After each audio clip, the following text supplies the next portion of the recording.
And we're live. Hey, everybody, how you doing? It's your man James, Mr. Sequential Treasures, back again with some more live stream action for you.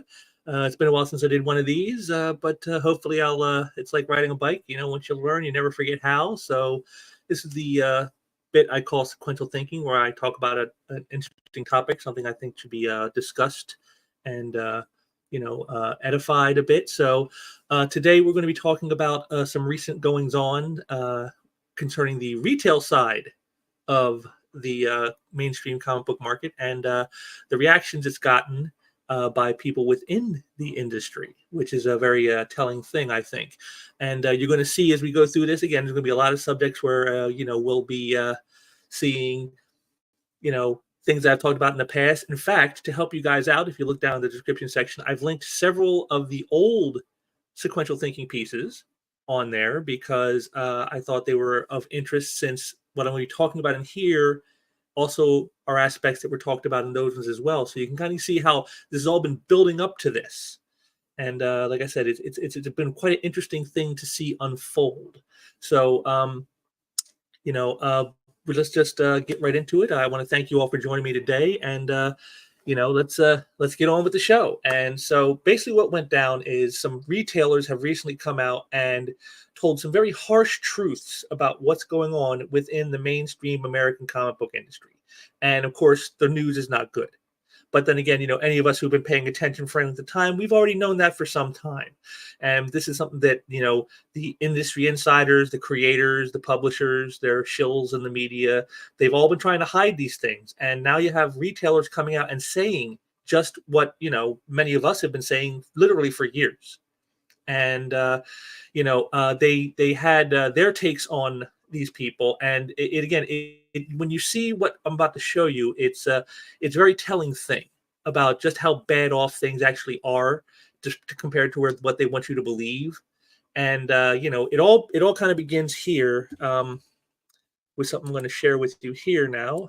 I'm going to share the screen in a second. And it starts with this. This is from a YouTube channel called The Comic Book Palace, which is a YouTube channel run by a guy who runs a comic shop by the name of Glenn O'Leary.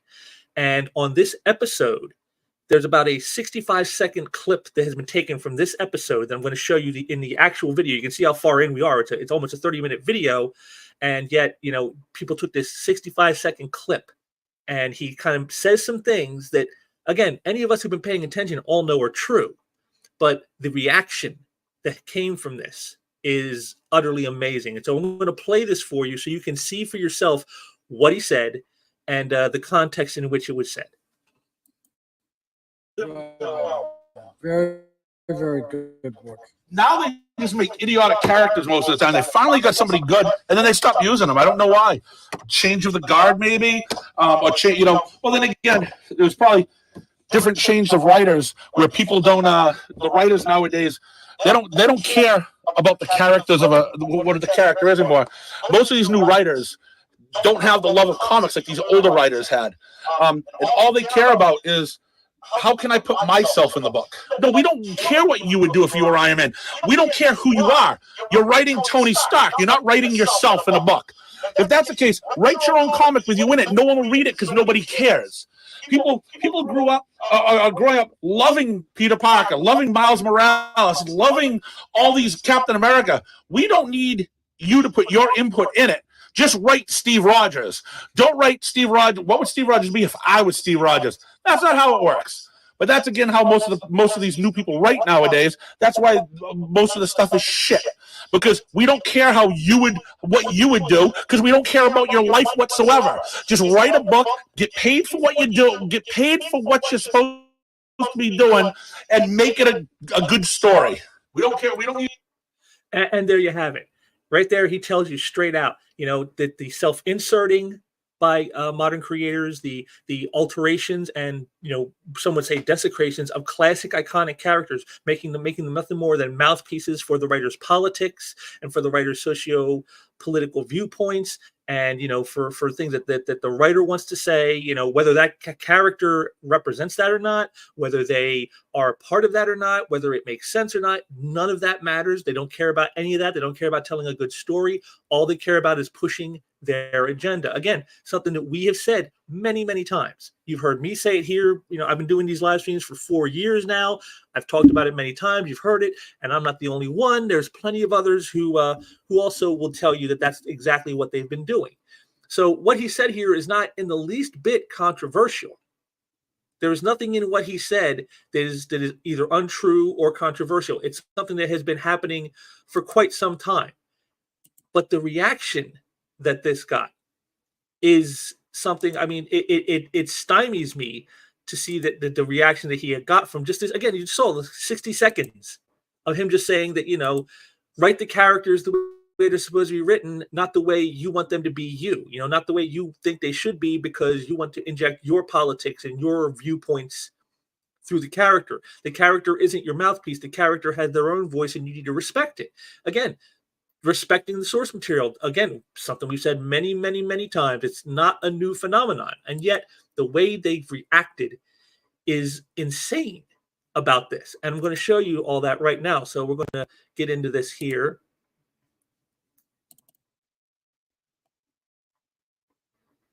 Let me bring this up. Okay, come on.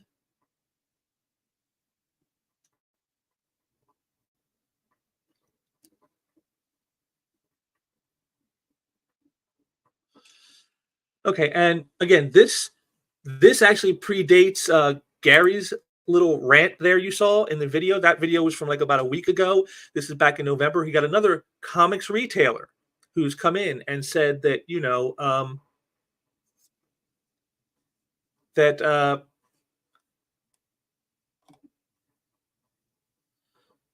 well, hold on here.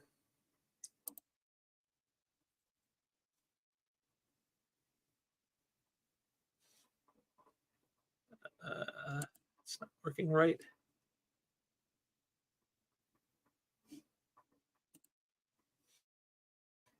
Oy vey. Sorry about the technical problems, folks. It's just boomerang it up. That's what we do here.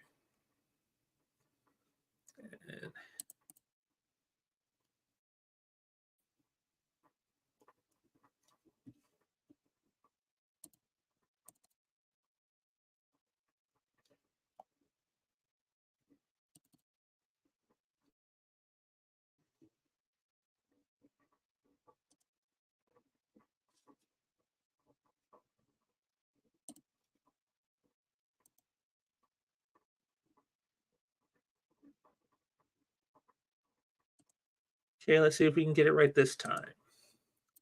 Share screen. Okay, there we go. Now, this was back on November 7th. This is from Bounding Into Comics. This is another retailer named Phil Boyle, who wrote a piece for ICV2, which then got picked up by others. And here it says, comics retailer warns industry is on the brink of collapse unless major changes enacted. And of course, you got the classic scene here of the bisexuality of John Kent, as if it actually matters. And what Phil goes into here, he talks about something. He goes, where did it go off the rails? It's not such a conundrum to anyone with 2 active brain cells and a list of back issues they need to complete their runs. Comics, first and foremost, have always been entertainment. Sure, collectible entertainment, which justifies the cost to entertainment ratio. But along the way, the immediate sale and the false bolstering of numbers through variant covers, convoluted events, and incessant reboots left the considerations of the fans behind. Character swapping, gender bending, and changing sexual orientation of beloved characters fell flat with the Wednesday Warriors who supported the industry for decades. The crowd of new readers the changes were meant to attract didn't translate to a one-for-one swap, leaving a declining customer base. Now, what he's talking about here, again, is what we talked about before. They basically have thrown over the old audience saying, we don't want you racist, sexist, homophobic bigots anymore. We're going to go for this new audience. And that new audience never showed up. They got rid of the old one before they had the new one in place. And now, you can see here, retailers are feeling the pinch. They've been cannibalized by, he says, variant covers, endless events, incessant reboots, all with diminishing returns. And now it's come to a point where, like, the industry is teetering, and the people who are pretty much reliant upon bringing the money in, which is the retailer, because without the retailer, all of this falls apart. And it's funny because that's something we've been told is what matters to the industry, is like they don't care about the readers because we aren't their customers. It's the retailers who are their customers. Well, okay, if that's true, look at what you're doing to them. And he's here telling you where you're going wrong. And again, it's something that we've said many, many times. And Phil continues, and he gives a list of things that are wrong with what's going on. And I took out this section because I think it's the most pertinent point. And he goes, point 3 is editors who are editors. Too many stories are lackluster and agenda driven. Too many covers and are con sketch drivel with no sales point, and too much interior art is amateurish. It's clear neither Marvel or DC has a publishing plan beyond the current reboot. And I would even say they don't even have a plan for that even. So right there, he's talking about the editors who don't edit. And again, if you look down in the list of the past sequential thinkings I've linked on the description section, you'll see I have one called big mistake. Editors should be quality keepers, not gatekeepers, because again, as I've shown in the past, and as you've seen elsewhere, I'm sure many times, that's what these editors are doing. They're not doing their actual job of making sure the books are edited correctly, and that it works with the continuity of the characters and the universe, making sure the books get out on time, making sure the creators meet their deadlines. They're not doing any of that. Instead, they're trying to blacklist creators like Chuck Dixon and Graham Nolan and Aaron Lopresti and others from the industry because of quote unquote wrongthink. And they're also trying to gatekeep the readers and tell us, we don't want you bigots, we don't want your money. This is what they're doing. And they're letting the activists who are pretending to be creators today run wild and do whatever they want to the characters and to the history of the franchises, and just let them run wild and do whatever they want. And if anyone pipes up about it, they tell them to shut up, which is what they did, as I said, to Gary, to Glenn O'Leary. They told him to shut up. And you're going to see that in a moment here. But this is one of the keys, again, that I've talked about it before. Editors who don't edit. They don't edit the books. They're trying to edit society. And that is not their place. And again, it's just a part of the problem. Continuing. Point 4. The characters are iconic for a reason. The movies never got traction until they leaned into what made the characters decades-long successes. Change is good for story, but inevitably, you need to touch base with what brought them. Gender swaps, sexual orientation changes, and outright changes to who's in the suit are short-term headline grabbers, but without long-term sales, with very few exceptions. And again, something else we've talked about. They're just constantly changing the characters. Like, let's throw out Tony Stark and we'll put in Riri Williams, a young black female. Let's throw out Thor Odin's son. We'll put in Jane Foster, and now she's Thor. We'll throw out Peter Parker. We're going to put in Miles Morales, who's black and Hispanic.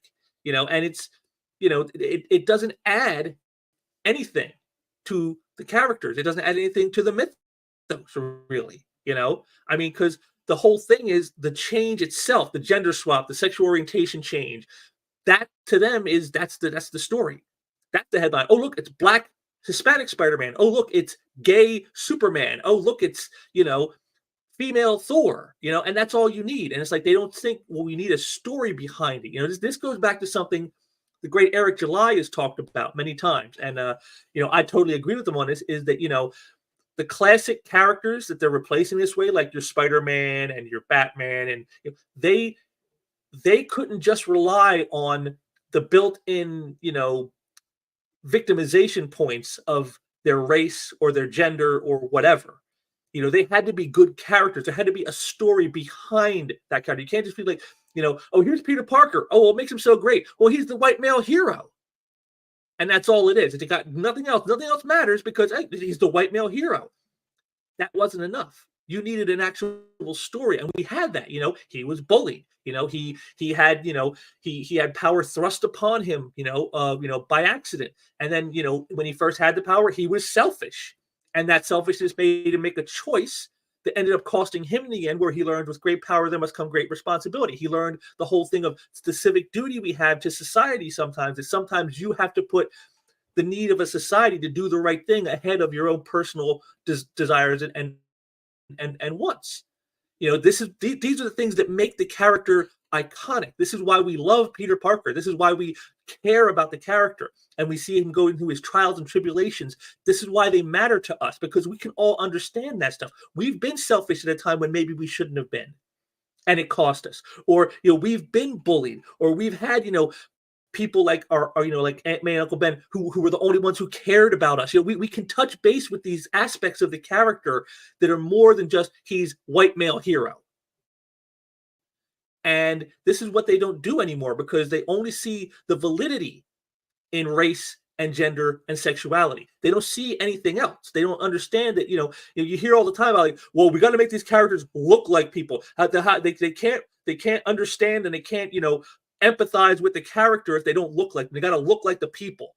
You know, people black people couldn't be with Spider-Man because he's white, you know, and he's a white male, and they did it anyway. There are how many black people loved Peter Parker. There were plenty of black people who did.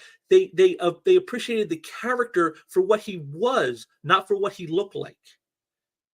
You know, this whole thing of quote unquote representation, this surface diversity thing that they push, is killing the characters and is killing the industry. And again, here's a retailer telling you this. This is the guy who's on the front lines. You know, continuing on here. To point 5, tell stories without stylizing. I've beat this drum for a decade and more, but here we are, chasing away a large portion of our customers with every new tale as they want entertainment, not a serialized sermon. Exactly. Again, another point we've all talked about before. You've heard it from me. You've heard it from others. Quit trying to tell us what to think.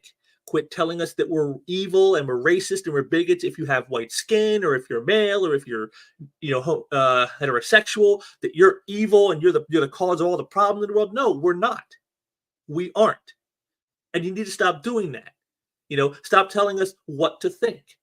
Stop taking, you know, reasonable viewpoints. Like, for example, that we should have a strong border, that we shouldn't just let anyone enter our nation without knowing who they are and what their intentions are. I mean, that would sound like common sense. I mean, we have locks on our doors and windows for a reason, right? So we should do the same for our homeland. That's a very reasonable, very moderate perspective. But then what do these people do? They say, well, let's take that moderate perspective and put it in the mouth of a character like, oh, the Red Skull.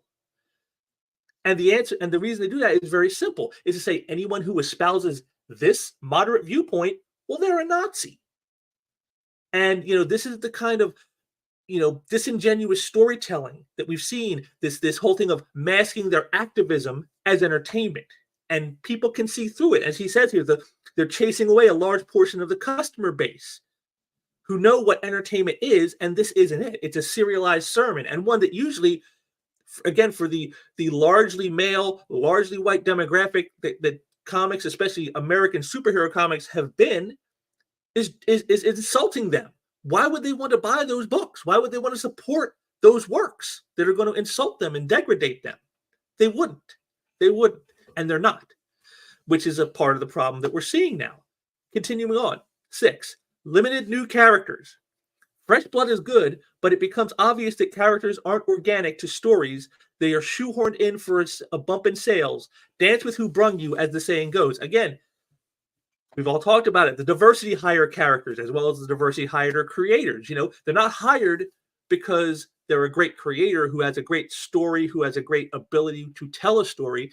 They're there because they check off a box. Oh, you're female. Oh, you're black. Oh, you're gay. There you go. Check box. There you go. And again, the way they're doing a lot of this stuff is you'll see that, you know, it's destroying the works because the people who are working on these characters don't understand these characters. They never did. They never read them. They never cared about them. You know, Glenn told you, these people who are working today, they have no love for the characters.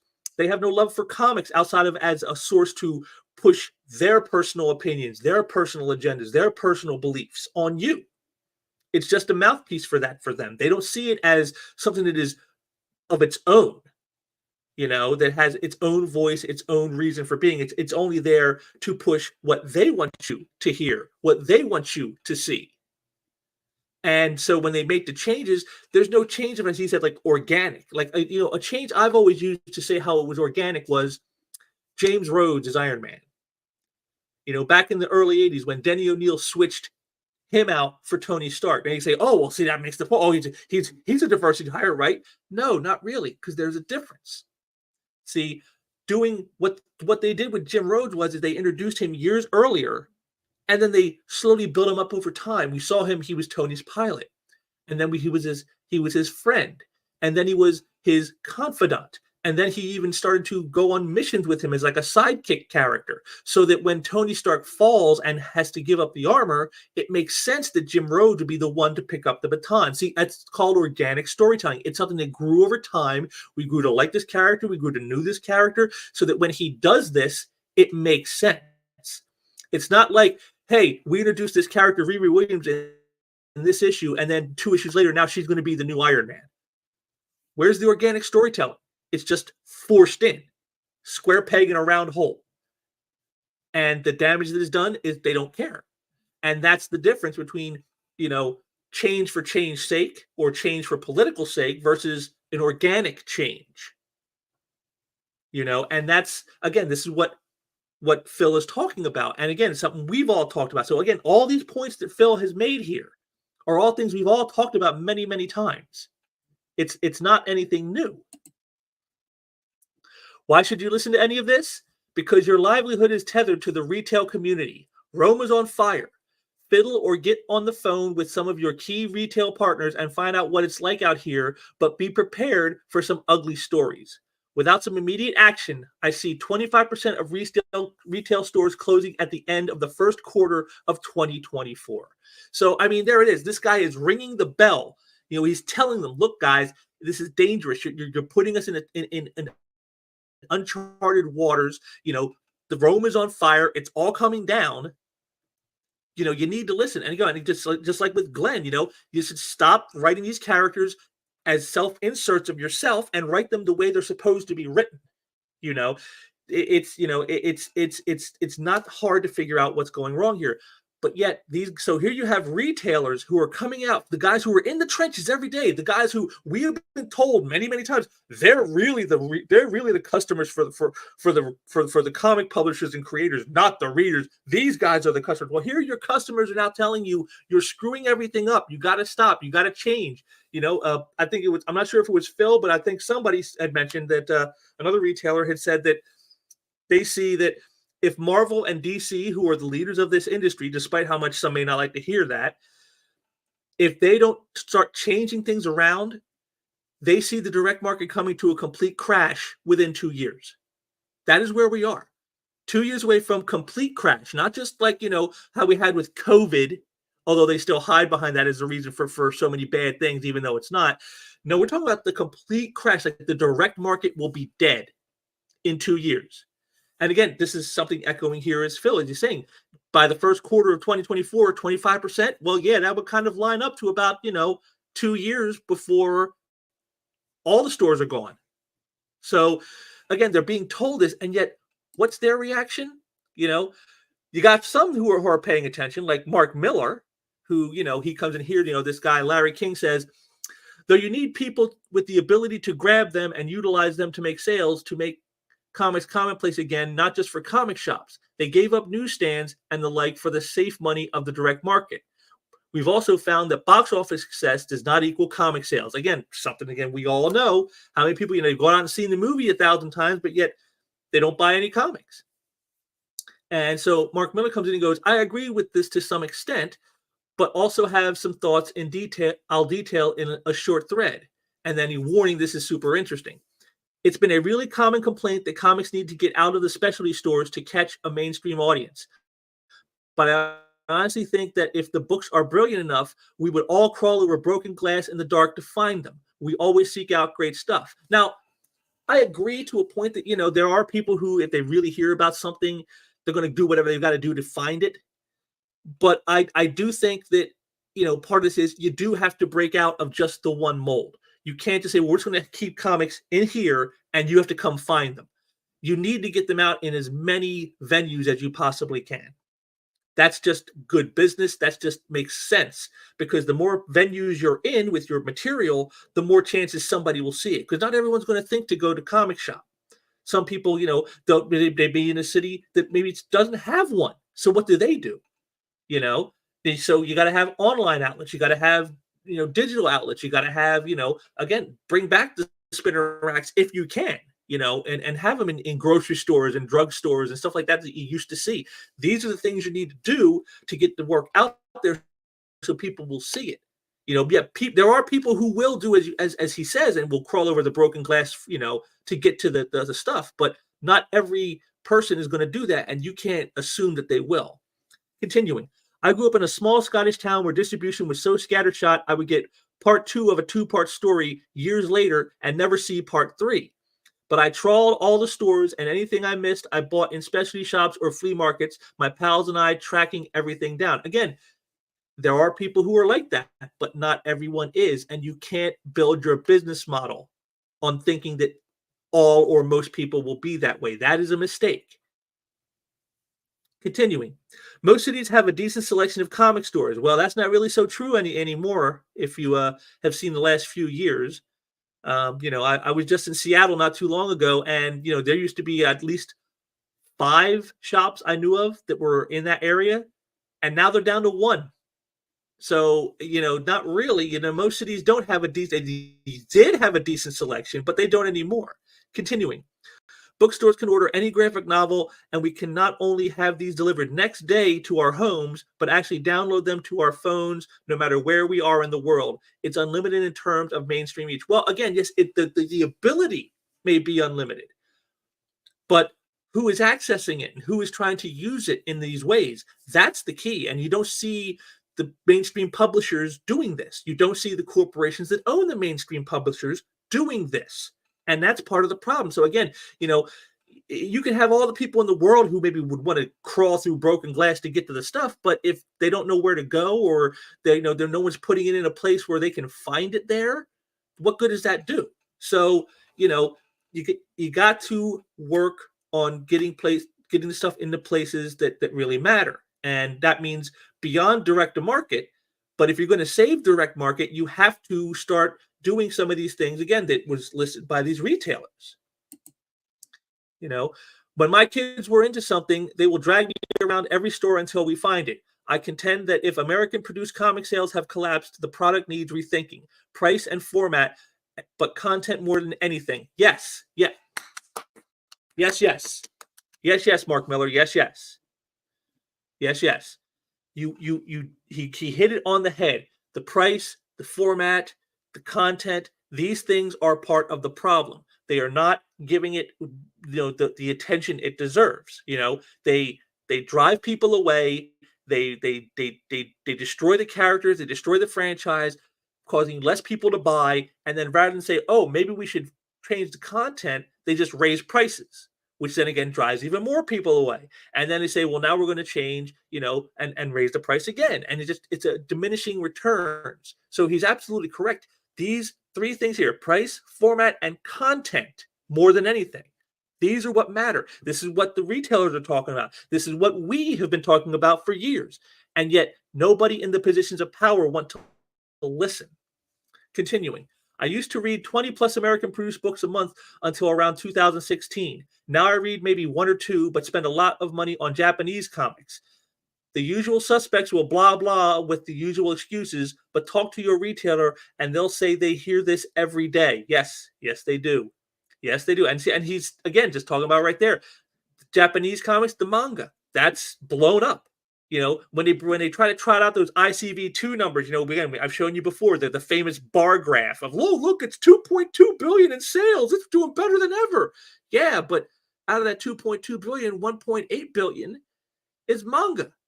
How is that helping the American mainstream comic industry? It's not. It's just a talking point created by a bunch of activists to shut people up who are trying to sound the alarm bell that, hey, things are not great in this industry. And that's what he says, the usual suspects. That's what they do. The shills in the media, the activist creators, that's what they do. They've done this, and they just continue to drive more and more people away. Continuing, the most important thing when a business has taken a wrong turn is to admit a problem. It's the first step to recovery. You can't sell people something they intrinsically don't want. And there it is right there. That's the bottom line right there. They've put out these horrible books, desecrating characters, insulting readers. And then when they have a problem with saying, stop doing this, they call them the bigots. They call them, the istophobes, and tell them that they're just bigots who don't want diversity. And it's like, but we don't want stuff we love ruined.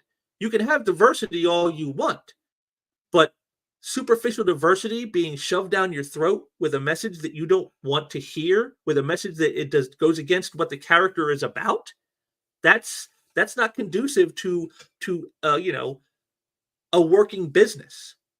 And again, as Mark Miller here puts out, he goes, they have to admit the problem. And what you're seeing is there's a lot within the industry who don't want to admit it, even though it's staring them right in the face. Their customers, the retailers, are telling them the same thing he's saying here, and they don't want to hear it. As you'll see right here, Tim Seeley, here's another guy. He's been a little bit of a bitch boy in the past, but even he's saying things now that, well, gee, who else has been saying that for years? Oh, it's us. I've been screaming for 10 goddamn years that making comics more expensive and for fewer people would bite us in the ass hard one day. And now people are like, oh gosh, what happened? Uh-huh. Yeah, well, no, Tim, we told you this. And I haven't seen you screaming for 10 years. Maybe you've said something. I don't know. I don't follow him so explicitly. But, I didn't see you out there trying to sound the alarm bells the way these retailers are now. I've never seen that. But again, here it is. But again, even notice here, he only says it's the expense. But he continues on with some other reasonings you'll see here. Think about how stupid of a business model the variant cover game is.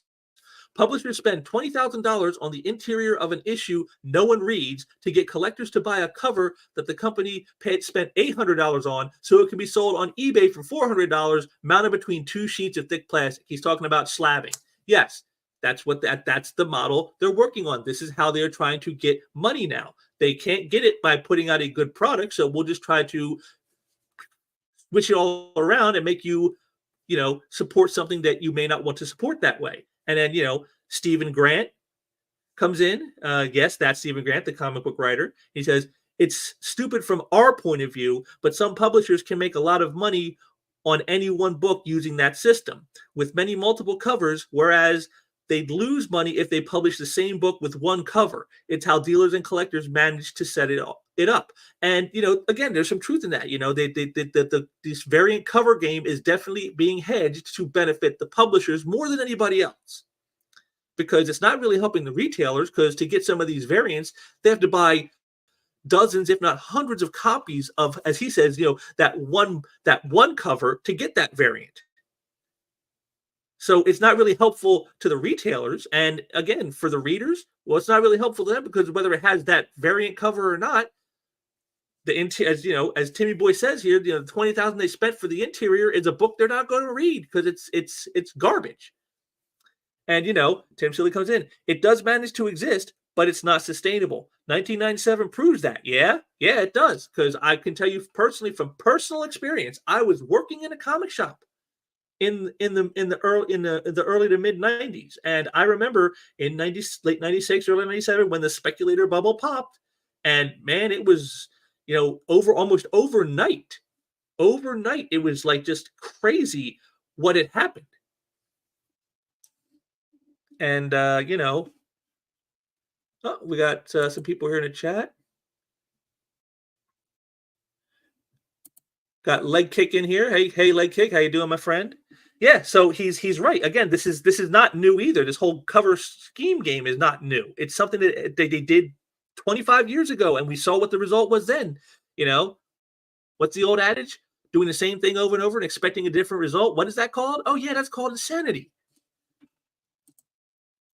And some more from Tim Seeley. Comics got an amazing boost during the pandemic from people who came back to the hobby. Unfortunately, greed made it so a lot of those people became speculator collectors instead of readers and sellers obliged.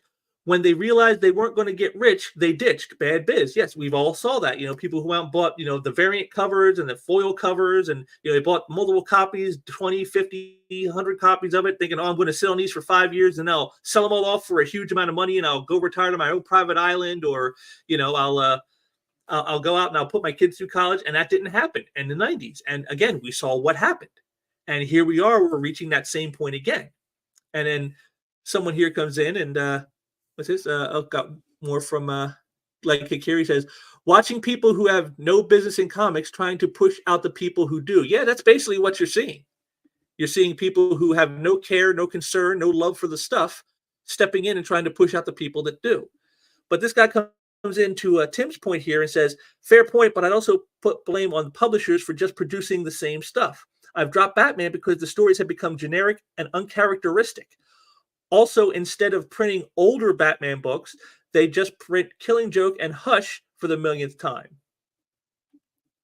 And, Tim Seeley comes in, sure, but counterpoint, if you've been reading Batman for years, that's bound to happen. There's only so many plots, and you'll eventually notice that. It's better to enjoy other new comics, perhaps more geared to your taste. Try Local Man. Now, see, this is the old Mott and Bailey of trying to say, well, it's not for you. It's not for you anymore. You can't read, if you've read Batman and it's bad, you think it sucks. Well, it's just because you've outgrown it and you need to go get something else. This is something Timmy Boy gets into a little later. I'm going to show you. But, that's another, Mott and Bailey, switch, just like the whole thing with the ICV2 numbers saying, oh, look at us. We're doing great. 2.2 billion in sales when, 80% of that is manga. And here's one that really stymied me. We see good old Whale Simone, Ms. Fridging women and calling all male comic book writers misogynists in the late 90s. She comes in, and even she's trying to now spin, some positivity, trying to get people to see things in a different way. And I just love how she does this. She's this chameleon game she's trying to play. Like here, they say it's not for you anymore because they want to make comics perverse. Well, I'm not sure if it's necessarily perverse, but what they want to make is they want to make it fit what they want. They don't care about the characters and the history and the lore and what made these characters so great. They don't care about any of that. They care about, I want this to reflect what I want it to reflect. And if that trashes everything that came before, so be it. I'm good with that. That's how they feel. That's again, and that goes back to what you said before there, like Hick, about how there are people who have no business in comics because they don't understand what this is and how it's supposed to work. I mean, if you want to create your own thing and go do it, that's one thing. Oh, go off into the indies and make your, gay man comics or whatever, your black supremacist comics over there, and that's fine. And we can ignore it because we'll be over here enjoying the stuff that we enjoy. But that's not what they want. They want to come into the place where that's not how it's supposed to be and make it that way. And that's the real problem. But here's good old Gail. And, I just love this. I love how she starts out. I have a short thread about comics. And as you'll see, Gail's idea of short, let's just say it probably differs from many of our ideas of short. There was lots of not great stuff to talk about, absolutely. But there is something that I think is absolutely fantastic happening. I often talk about my love of comics. It's my favorite medium in the world. I think about it and read and make comics pretty much every day, and it was my dream job since I was 12 years old. However, the thing is, I love comics. It's not about one genre. I love comics as a medium, as the tool for a dozen genres: humor, fantasy, horror, Western, autobiographical, historical, on and on and on. And the saddest thing for me as a reader in the past couple decades, the two biggest mainstream publishers dropping all of those genres to focus on one. Now, again, this is something people have talked about. There were times in the past when Marvel and DC did have a plethora of genres. They didn't just focus on superheroes. They had, horror, they had Western, they had war, they had romance. These comics existed. And, again, I think, if you look down in those description section there, I have my thing of, the sequential thing I did called, vanity, variety over vanity, And it's why this is why you see manga kicking ass, because manga has all these different genres within it, whereas mainstream American comics do not. And this is what she's talking about here. And again, she's correct, but it's kind of odd to see her coming into that, since what she's done in this industry has been to try to destroy that one genre. You see, this is the part that's left unspoken by Gail. You know, if she wants these other genres, that's fine. Then why are you making those genre comics? Instead, she says, well, let me go in and do Domino, and I'll do it like a gay romance story. Or I'll go in to this book, and I'll do it like this, and I'll make it like this, you know, about this stuff that's not what this is about. See, I can agree that we should have more genres and more genre stuff, but not every genre should fit into every single character. Like, you don't do Western with Spider-Man. You don't do horror with, you know, Wonder Woman. You just don't. These are not what those characters are for. If you want horror, go work with a character that works with horror. Go do a Frankenstein comic, or, you know, in the case of Marvel and DC, go do a Swamp Thing or a Man Thing book. There's your horror. You want horror, you can do that. But you don't inject it into a book that's not supposed to be a horror book. You know, you want humor? Great, do humor. You know, you want an anti-humor book? Go create characters and do your anti-humor, and that's fine. But when you say, well, I'm going to inject the anti-humor into Thor, well, no, that's not cool, because Thor is not about anti-humor. It's about, you know, superheroics. It's about this godlike character with power, and he goes out and tries to do the right thing and protect humanity and blah, blah, blah. That's what it's about. And if that's not what you're interested in, that's fine. But you don't change the genre and inject all this stuff that doesn't belong there just because it's what you want. See, that's the thing that she doesn't talk about in any of this. And we got some more from Legkick here. He goes, I am pointing out how every character is being made gay or lesbian, and then focusing on that rather than the action, which drew everyone to the medium. Exactly. See, that's the point. She's saying that I love the medium. Well, that's fine if you love the medium. But just because you like a certain type in the medium doesn't mean that you have to inject it into every other medium, because that doesn't work. That's not how any of this works. But continuing, they have kids lines, but a lot of that work is farmed out. DC has been doing some great stuff with YA stuff, but people seem to treat that as a separate thing from superheroes. Well, that's because it is. YA is not superheroes. YA is definitely not. You know, that's the whole point. You know, that's why you have the category of YA. You know, again, just a very disingenuous thing right here. Continuing on. That thinking has at least partly caused the death of the Vertigo line, once one of the industry's greatest, most prestigious product lines. Well, that's not really what caused the death of the line. What caused the death of the line is injecting politics that didn't belong there, insulting people, having people working for the company who were sexual predators and racists and, you know, attacking the readers. That's more what killed the Vertigo line, you know. Andy Corey with his infamous, I guess I should say, his infamous tweet about saying how, you know, the problem that people have with superheroes today is that the superheroes they read as a child, they woke up one day and found out that now they're the person that their superhero, you know, heroes would punch in the face today. And it's like, no, they're not that person.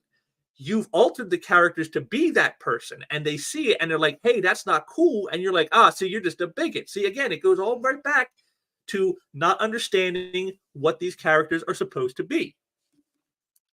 And we got some more here from Legkick. Mainstream used to be as well romance, horror, sci-fi, action, western, etc. Sometimes the genres cross in books, but in the past there were talented writers who could do it. Yes, that's true too. I will give Legkick, that's a good point. You can sort of like, you know, crossbreed and hybrid the genres, but you got to be really good at what you do to do that. You can't just inject it in and say, well, this is what it's going to do now, because that's not what the book was about. If that's not what the character was about, just injecting it in doesn't make it better. I mean, that makes as much sense as like when you're cooking. Oh, here, I'm just going to inject this stuff into the meat and it's going to make it better. It's like, but now the meat tastes like garbage because the stuff that you injected, well, that doesn't work well with the texture of the meat and the flavor of the meat, and it just ruins it now. You've ruined the meat by injecting all that stuff in. And that's kind of what they've done here, is ruin the characters in the books and the franchises by injecting in these woke politics and these identity politics and this, you know, forced diversity, this superficial diversity, all into it all, and it's ruined the books. Continuing, I do love superheroes. I love writing and reading those stories. But in prose, say, I don't just read all horror all the time. Yes, that's true. That has left room for manga and independent and smaller publishers to jump in. Some months I was buying more Dynamite comics than almost any other publisher because they specialize in the genres, in other genres I love.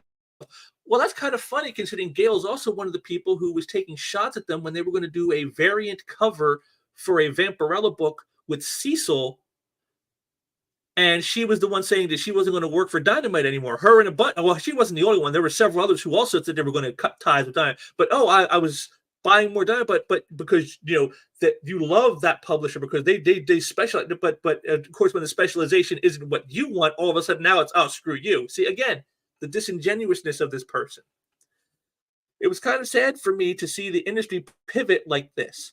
But you're part of the reason it has, Gail. You're part of the reason it has pivoted this way because of what you have injected. How many people have you driven off, Gail, with your politics and your attack on readers, calling them bigots and the like? How many characters have you trashed in your time, making them not what they were meant to be because it fit your wine box ant humor or whatever it is you wanted to put in? You see, the industry has pivoted the way it has because of people like Gail Simone. Of course, that's not what she's going to tell you. Let's see, continuing on. You can tell in my work, even when writing superheroes, I'm always trying to kidnap a bit of other genres, Western, barbarian, horror, humor. I love those flavors, and comics is the perfect medium for them. Yes, but not every one of those flavors is the perfect flavor for the character and the series that you're working on. That's the point. Like with my meat analogy, you just don't inject it with whatever and say, oh, I want this in the meat. I want this in the meat. Because maybe those flavors will contrast and it will make it taste bad. Maybe it will make the meat less, maybe it'll make it really soggy. Maybe it'll make it, too dry. Who knows? You can do all kinds of things that will ruin the actual flavor of the meat. If you want to enhance the flavor, that's one thing. But to try to alter the flavor to something it's not supposed to be, that's completely different. Continuing, as I say, this seems to be a U.S. industry problem. The rest of the world sells tons of romance, tons of Asterix, tons of Donald Duck, and manga seems unrivaled in genre choice. All great, yes, but again, the characters that are in those genres are meant for those genres. That's the point. They're not you're not just injecting whatever genre or political views or whatever into these books willy-nilly and say, well, I just want this book to be this now. This book was superhero, but I want it to be more humor and Western. So I'm going to inject more humor and Western into the book. But that's not what the book is. And to do that ruins the book. Continuing. But lately it seems like all the big successes are coming from other genres. Humor dominates the actual sales chart, and we as normal comic fans barely even talk about those books. At a con, you rarely see them, and yet they sell millions. But lately, it seems like a lot of the biggest mainstream or near mainstream successes are from my other favorite genres. James Tynion and Scott Snyder doing huge horror books. Jim Zub, Patrick Zurcher doing huge sword and sorcery hits. Mike Barron and Pat Broderick and Jimmy Palmiotti, all with successful and great-looking Western comics. Dark Horse Comics and Legendary with their hot film adaptations. It seems like almost all the Buzz books lately are no longer just superhero books. Well, yeah, that could be true. But again,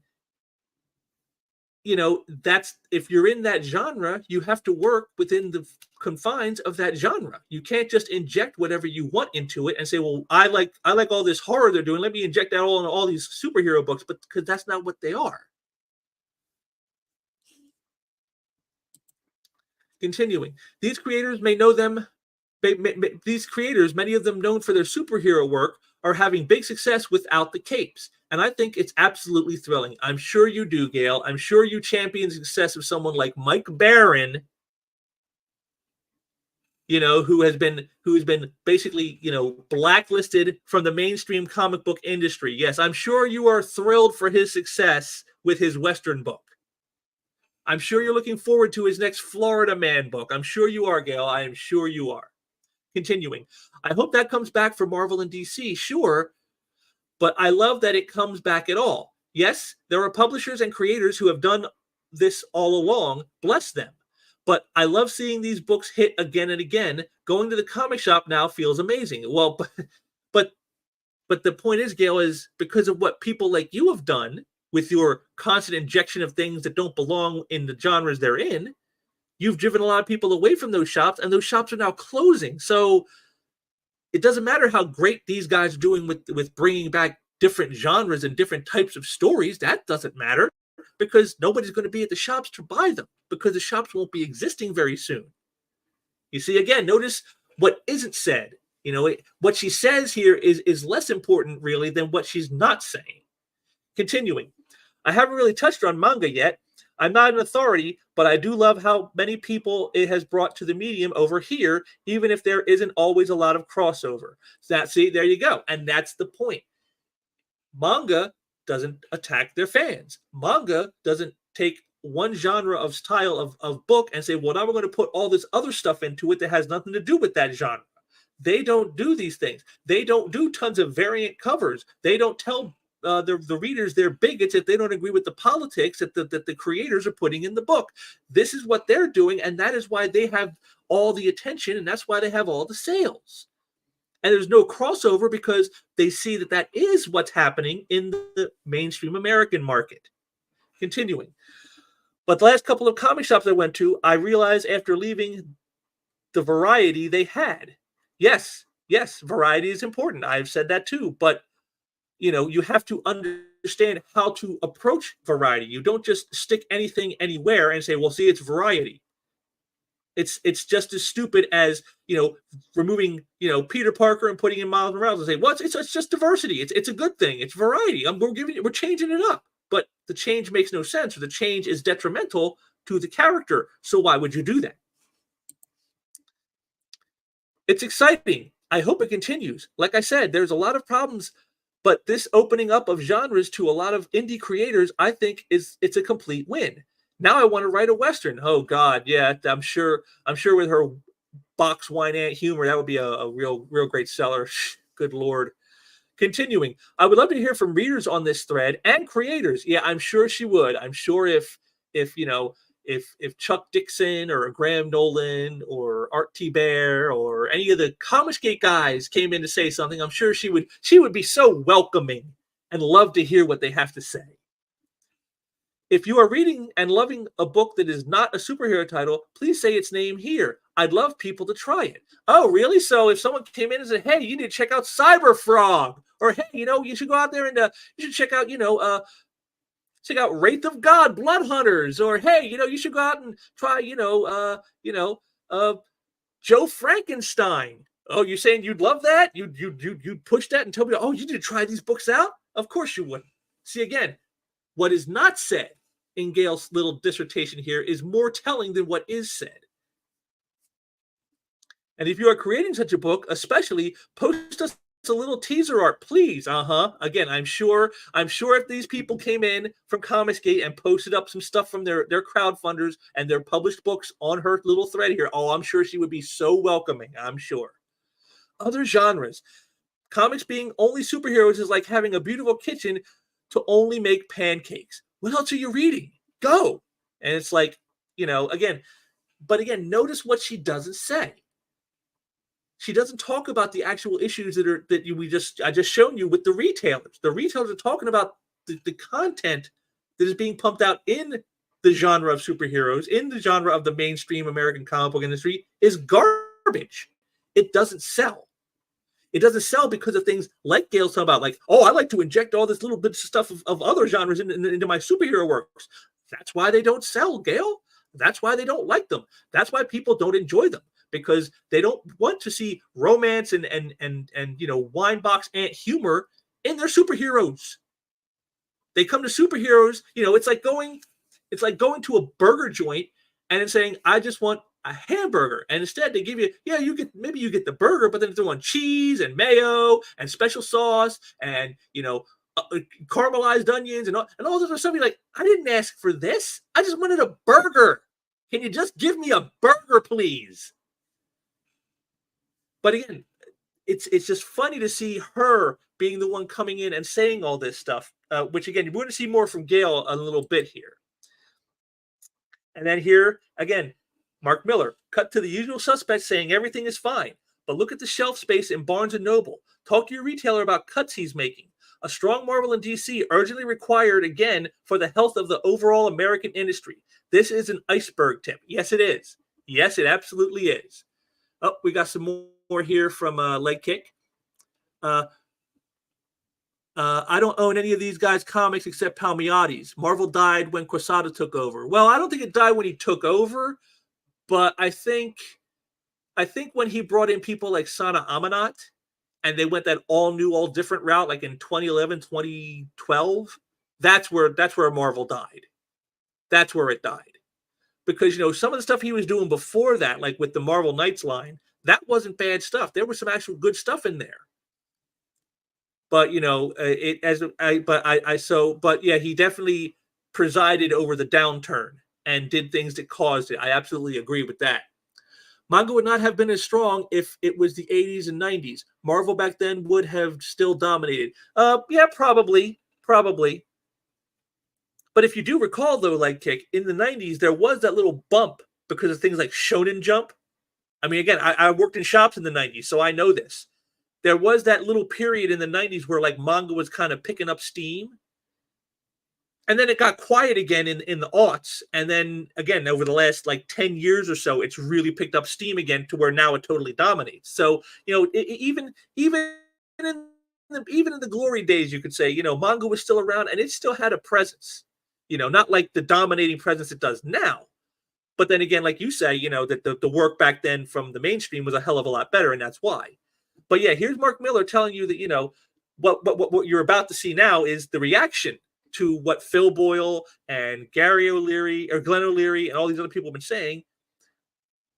Manga and Scholastics are obviously moving more because the audience has changed. In recent reports and complaints I've seen, fans want more self-contained stories, fewer tie-ins for events, lower price for single issues, and or give Peter Parker actual development.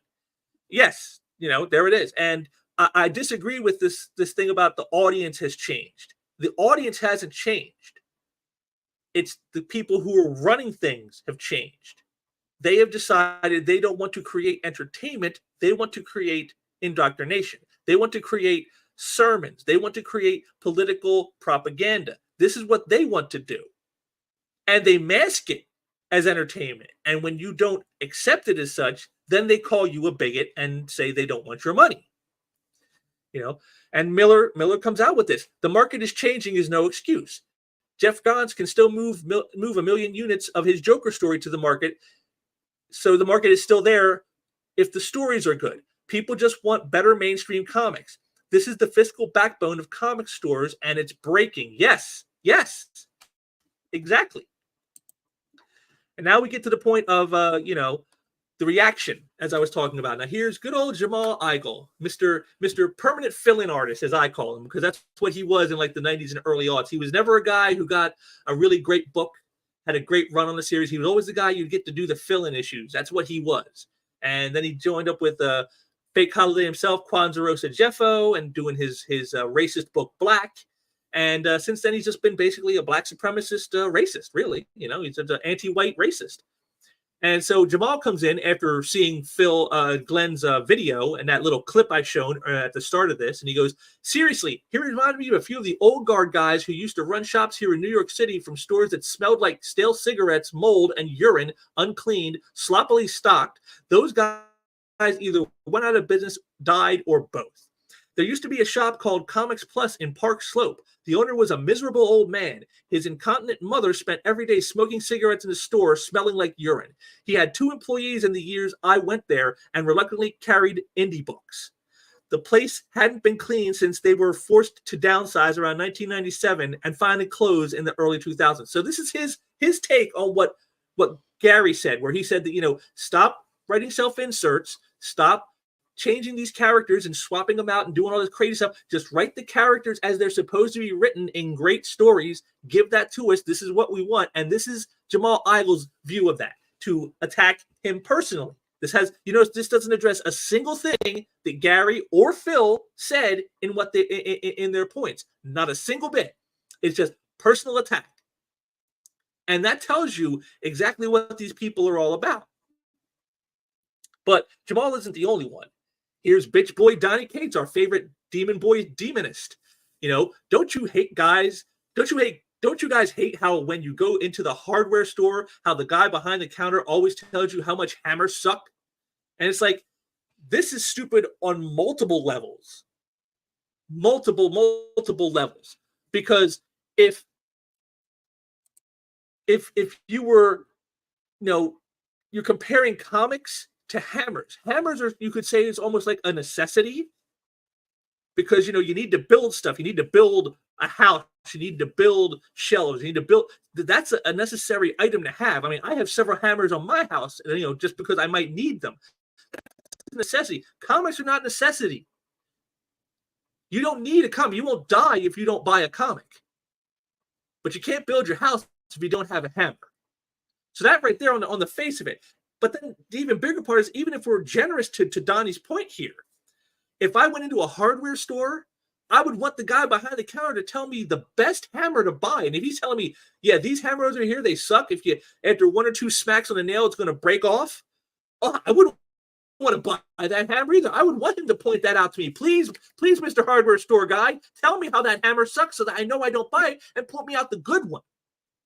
The problem that retailers like Gary here are having, Glenn here are having, is that they don't have really a lot of good hammers in the mainstream to point to.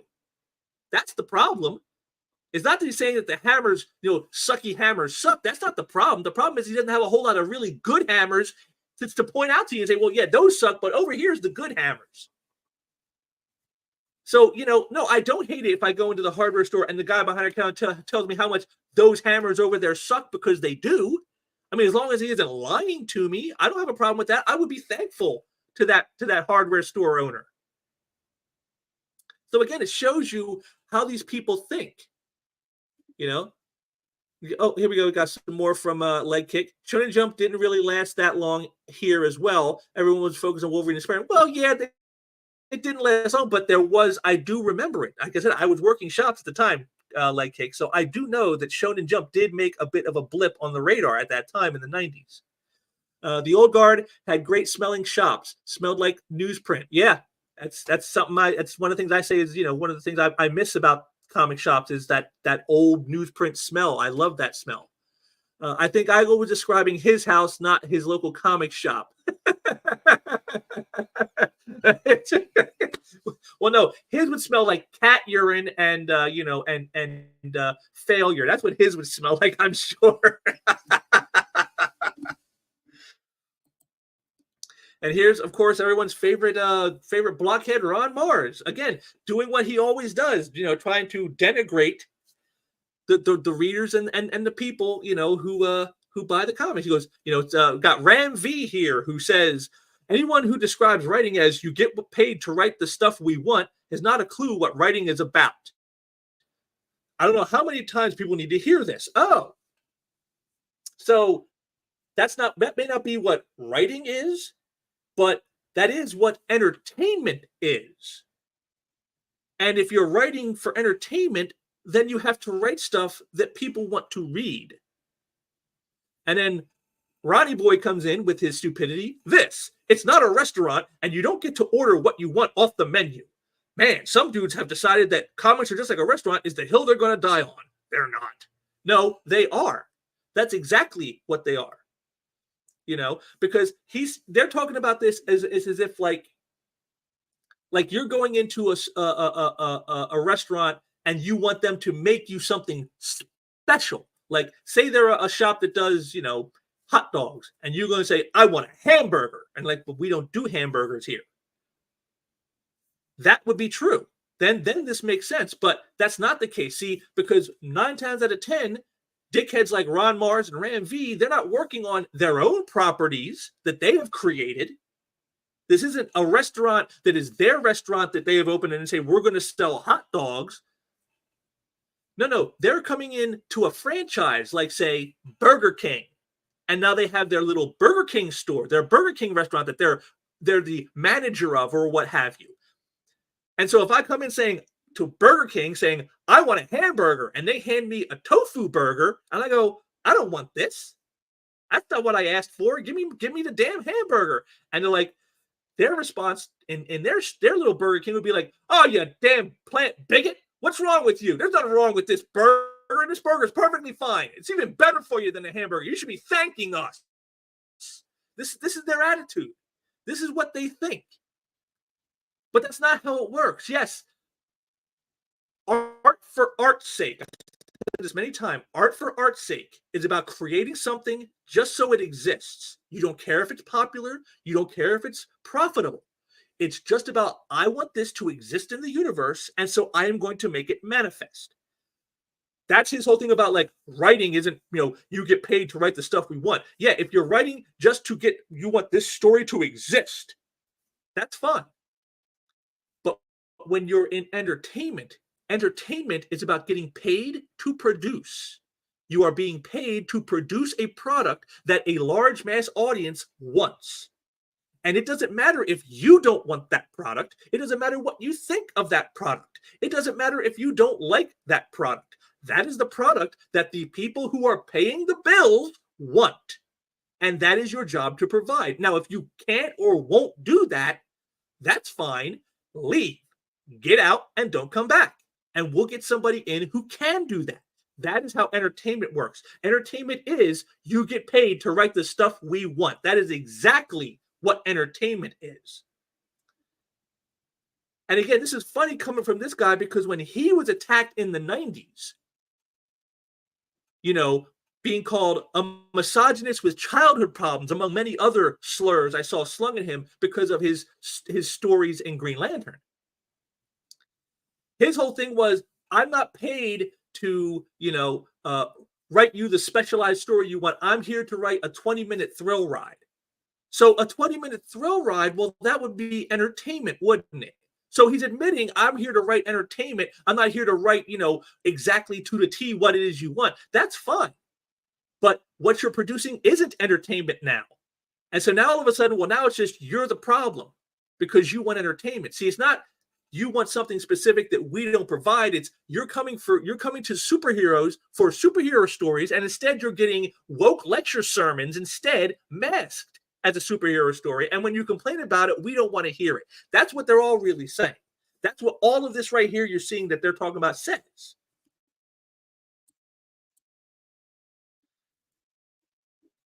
And I said that we would get back to Tim Seeley. Well, here we are again. After Glenn's video went viral, he comes in with this, with all due respect, who cares? If you don't like it, who cares if someone says you must like it? Just buy a different comic and support comic shops with what you want. And, that's a funny thing to say because as I just got done explaining, that isn't what they do. They do tell you if you don't like it, you have to like it or you're a bigot. It's ridiculous. Oh, got more from Leg Kick here. Stan Lee, when he heard criticism, would apologize and tell the readership, we will do better. Mars saying this is asinine. He's a mediocre writer, not an artist, and it's why he's broke. Well, yeah, probably. That's a good point. Yes. And again, but see, Stan Lee understood marketing and he understood what entertainment is. And that's how he approached it. And that's why he was so successful. A lot of these guys are probably use Stan Lee saying, oh, well, when Stan said when he wrote Spider-Man, he did the Amazing Fantasy 15 and his wife told him, just write the story you want to write. And that's what he did. And he created Spider-Man. Okay. Yeah. He wrote the story he wanted to. And it resonated with people and it became popular.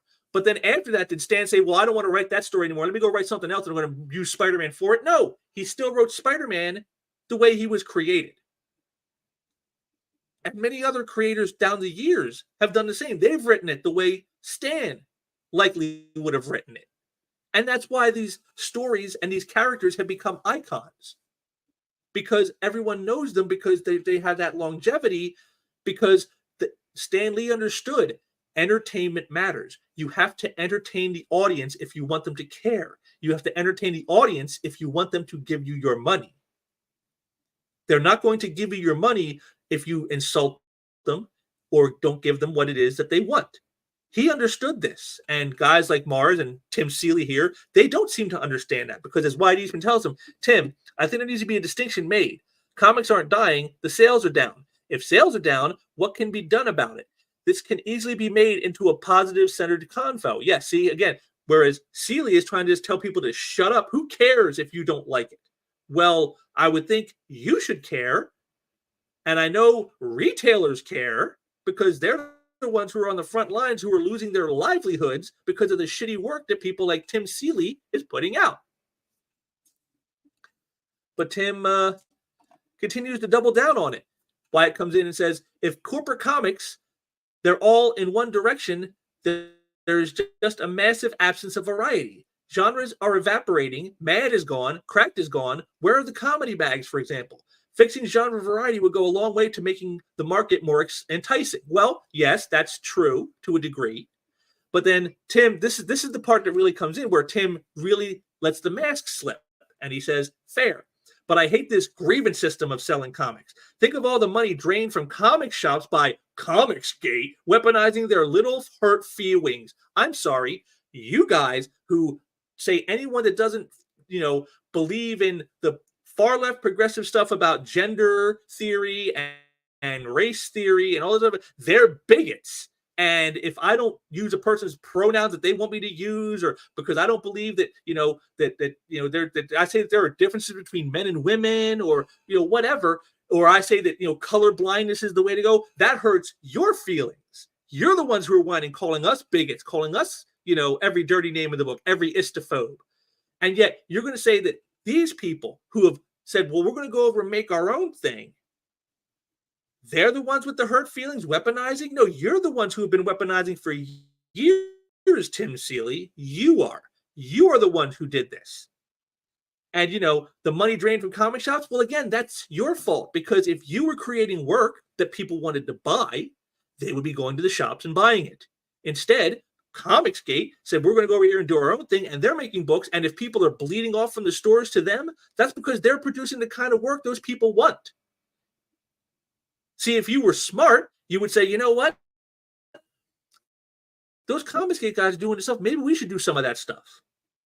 And maybe you could get some of those people back to the shops. But you don't want to do that because you're too invested in your narratives and your political viewpoints to see beyond them. And, Tim did a video where he showed like the first Spider-Man comic he ever read. And it was from 1982.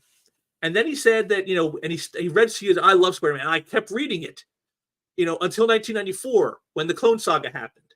And then I stopped. But that was okay because then I had the Savage Dragon and I had the Crow to take its place. And it's like, but that's not the point.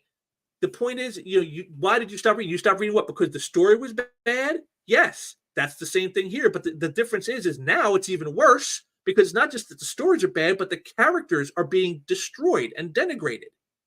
One of my favorite bits that I've always shown, and I've shown it in past live streams here, is that scene of Spider-Man with Mockingbird, where he's complaining about, I'm beating up these Asian criminals. Does that make me racist? And she tells him, you're in Hong Kong.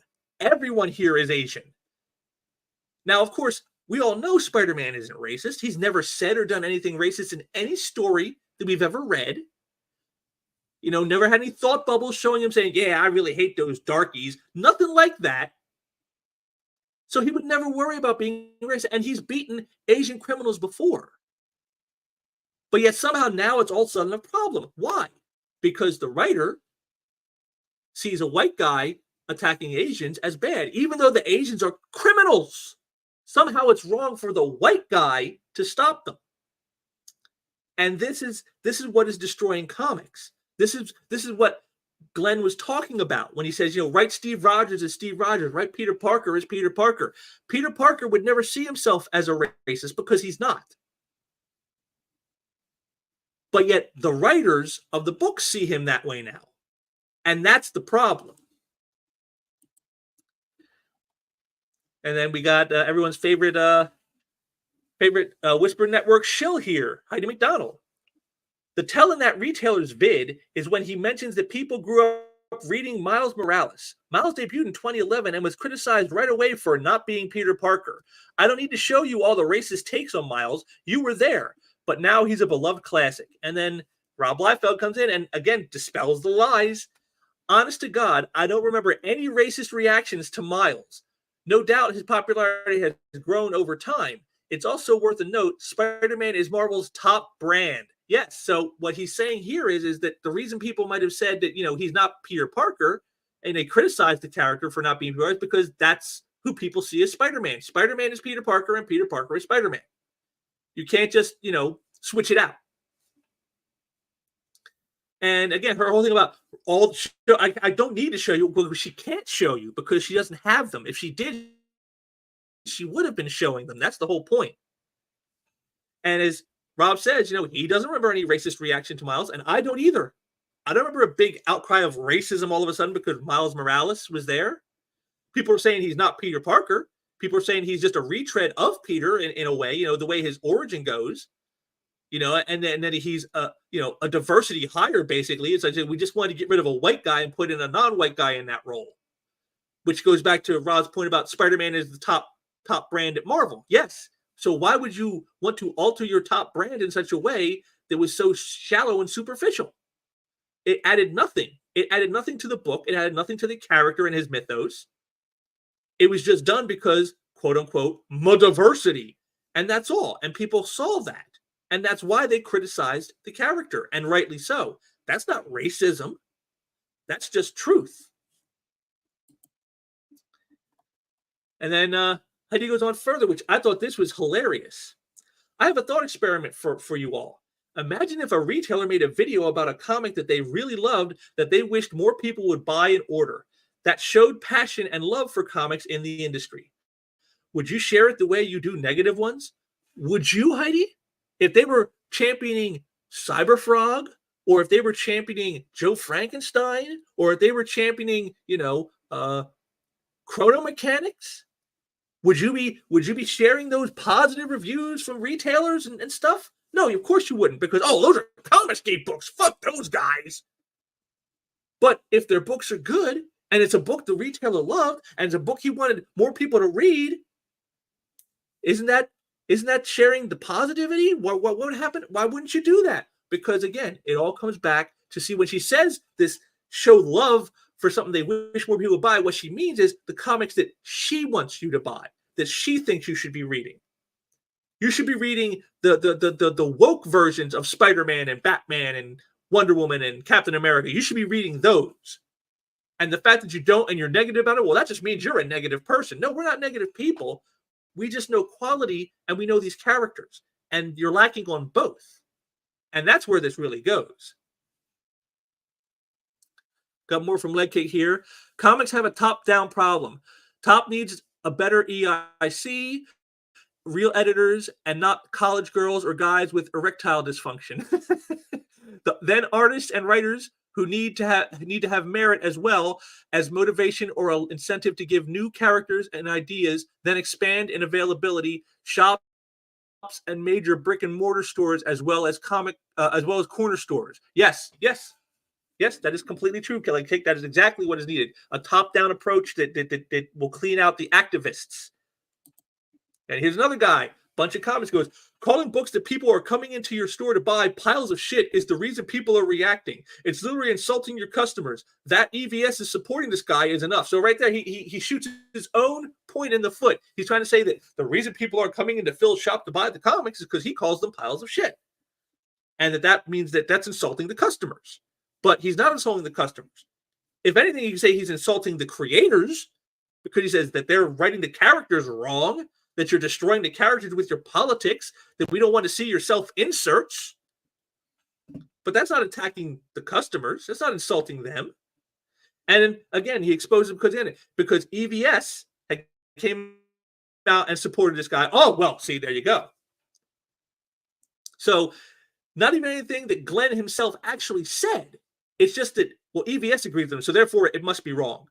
See, it's like that old joke I've told people. I said, this guy is of the kind where Adolf Hitler had come out and said the sky is blue, they would be anybody who said the sky is blue because you see it's blue, you say, oh, you're just a Nazi. That's why you're saying it, because you're a Nazi. Hitler says that, you're a Nazi. It's not about whether it's true or not. It's not about what even you yourself are saying. It's, well, the guy I don't like said that, so therefore, if you say anything similar to that, you're also that guy. And this is what it is. And this is why the books are piles of shit, because of that kind of mentality. I'm putting out this horrible book that's written in an incomprehensible way that trashes the character and the lore of decades. And when people have a problem with it, and call it shit, well, oh, that's them being bigots. And it's ridiculous. Then we got here Lord Retail responding to Mark Miller about Glenn's video. He goes, this vid has been everywhere in the past 24 hours, and rightly so. The rest of us are armchair generals declaring news from the front. Comic retailers are in the trenches and seeing exactly what's going on. Exactly. They are the ones who are the front line. And then this guy comes in and goes, I'm a comics retailer since 1996, reading since 1984. There's direct market problems, but I don't believe what is getting such circulation is the universal truth, and had to say something. Be passionate about business. First and foremost, do not order what you are unable to sell, represent. So he admits there's problems, but what's getting the circulation? The whole thing about talking about the crappy content, the crappy behavior of the creators online towards the reader base, the editors who don't edit and gatekeep. And by gatekeep, I mean gatekeep people out of the industry. These aren't the universal truths. And I had to say something against those people. No, you didn't, because those are the truths. That is what is happening. And I love his bit here at the end about do not order what you are unable to sell, represent. Well, if they did that, then they would probably be almost ordering none of the new books at all. Which is why you have, the publishers who are doing these stupid variant covers saying you got to buy 200 copies to get this rare variant, which is the only thing that's going to sell for the shop, because the people who are collectors want that rare variant. They are going to buy all those books to get that. So isn't that not a predatory practice on your retail partners? So you're saying don't order what you can't sell, but yet the system is set up to force you to try to buy stuff you can't sell to get the only thing that will be able to sell. You see, that's the problem. This guy has his head in the sand. Glenn and Phil and others are telling people exactly what's going on, and they say, no. They don't want to believe it. And then we come to Dan Slott. Well, it could be either or. They both work. And this was interesting to me because, again, he extols a point that, again, is easily disproven. And I don't know why he makes it, but he's not exactly the sharpest tool in the shed. He goes, it's impossible to ruin, destroy a long-standing legacy character. If an iconic character has been around for 50 plus years, they're indestructible. Whatever current aspect storyline displeases you as a fan can be hand-waved away down the road. The character you love will be fine. And, this is funny for two separate reasons. Because first of all, you can destroy a legacy character. You just look at the sales of the books. That's all you got to do. People aren't buying the stuff. Characters that are beloved, and people aren't buying their work.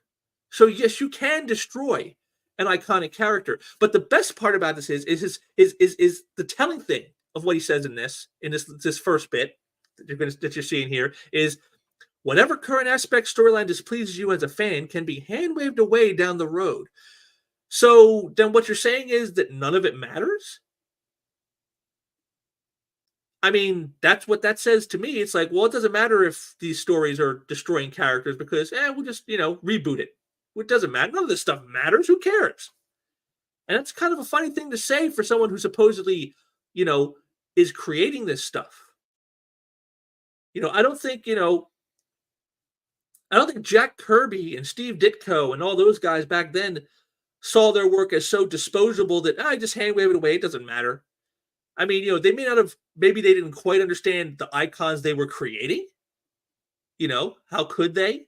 But I do think they wrote their work and did their art in such a way that they wanted you to care about the characters so that you would keep coming back and buying them.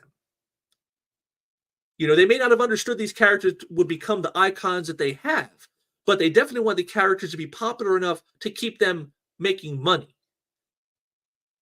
And if their thoughts were, well, just, you know, if you don't like it, we'll just hand wave it down the road, then that means that people don't care.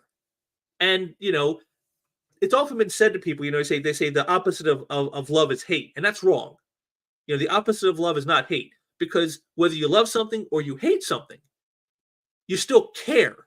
That's why you have the feeling that you do. One is more positive, the other is more negative. But whether it's positive or negative, you have to care to love or hate. The opposite of love is apathy, where you don't care. You go from caring to not caring. And that's exactly what this does. When you just, it doesn't matter. It's who cares if you don't like it? It doesn't matter. Whatever. It can be hand waved away. Then why should they care? Why should they support it at all? Why should any of it matter to them? Why should they, you know, give you money? You see, he doesn't think about any of this. And again, it's a very telling thing.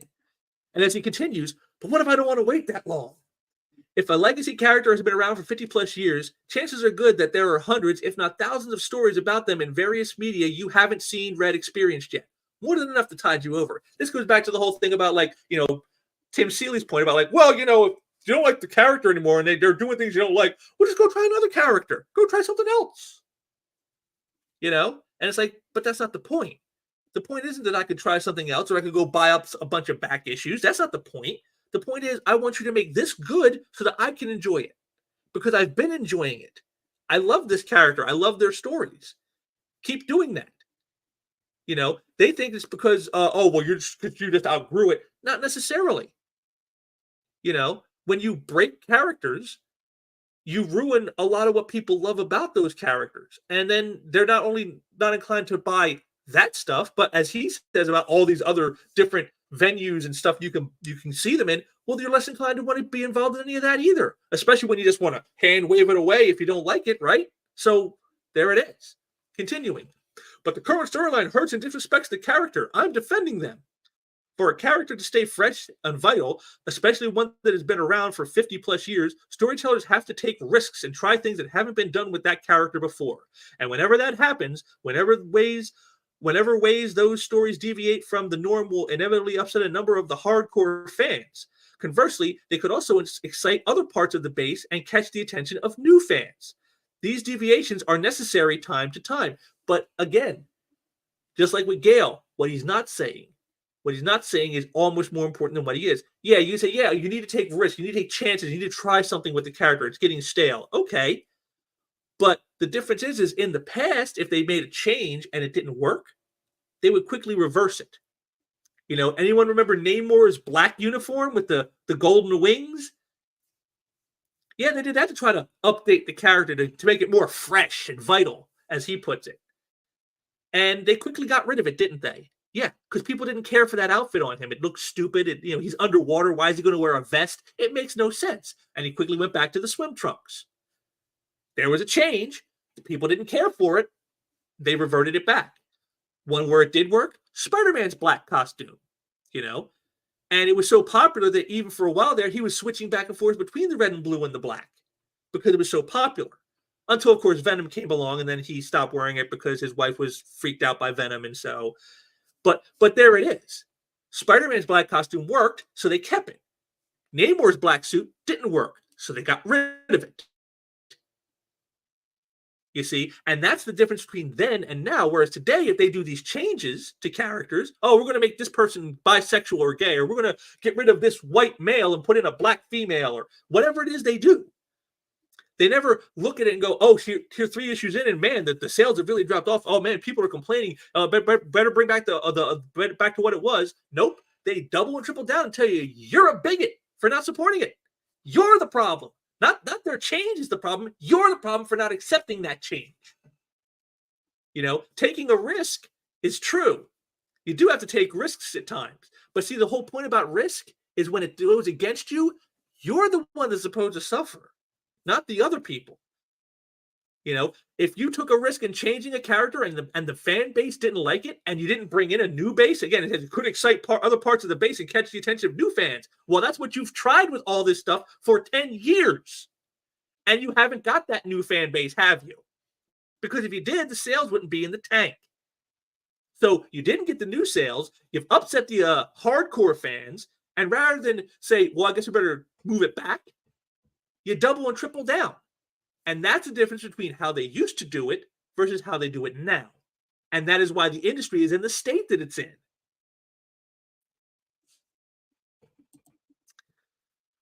Without these wild swings and story that takes big risks, there'd be the danger of the property growing stale and predictable. And again, for characters that have to have survived so long, there's the knowledge a reboot, reinvention, or handwave could put all the toys back in their box. Again, just showing that that none of it matters? No one should care? Then why are we even bothering with any of this stuff? Despite the histrionics, there's always the knowledge that the fan base that existed before you felt the exact same way over a previous story or status quo. And guess what? That character, as we know and love, is still here and still thriving. They're going to be okay. Except, are they? Again, the sales numbers do not back up this view that he is pushing. Also, if you think a storyline has broken your favorite character for all time and you can't come up with an idea for a story that'd fix it, then your fan powers are lacking. Because I guarantee you there are hundreds, if not thousands of fans who can come up with a fix. So now it's not only incumbent that you have to accept the changes or you're a bigot, but if you think the character has been irrevocably damaged in any way, well then, it's up to you now to think up a fix. Because, that's what the fans are the ones who think up the fixes, not the creators. We're just here to tell the stories we feel like telling, and if you don't like them, you're a bigot. And if you don't like what's done to the character, well, just fix it yourself in your head. I mean, this is like the most ridiculous stuff I have ever heard. I mean, he's basically saying, what do we need? He's basically saying, what do you need me for? You can create your own stories. What do you need me for? I mean, it's the most ridiculous own that I've ever tried to say. The flex he's trying to pull here does not come off the way he thinks it does. I've got more from Leghook here. We outgrew the comics, or these people's juvenile, idiotic writing? Yeah, exactly. That's exactly what it is. Their writing is what we outgrew. The stupidity, the political nonsense they inject. But again, as you can see here from good old Dan Slott here, he's basically telling you, if you don't like it, just go fix it yourself. Well, then what do we need you for, Danny boy? What do we need any of you hacks for? We don't need you. We can go make our own stories up. We'll erase you guys from history, and then we'll just make it up ourselves. I mean, what kind of own is that? What kind of flex is that? It's so stupid. And of course, it isn't just comic pros who have a problem with what these retailers say. Some of their own have a problem with it. This is from a Bleeding Cool article, and it goes here. This guy named Ryan Higgins from the store The Comic Conspiracy had a reply. And this was to Phil Boyle's article. And I just love this. This is just pure bigotry from many retailers these days. I'd prefer the whole industry burn down tomorrow than side with them. Go back to whatever Comicsgate has on Indiegogo and get out of the industry. Keep publishing this stuff. He's talking about the woke comics of today. Now, if you don't like the CG stuff, that's fine. You don't have to. If you don't want to disagree with your fellow retailers, well, that's fine. Although calling them bigots, I think, is crossing the line. But okay, that's fine too.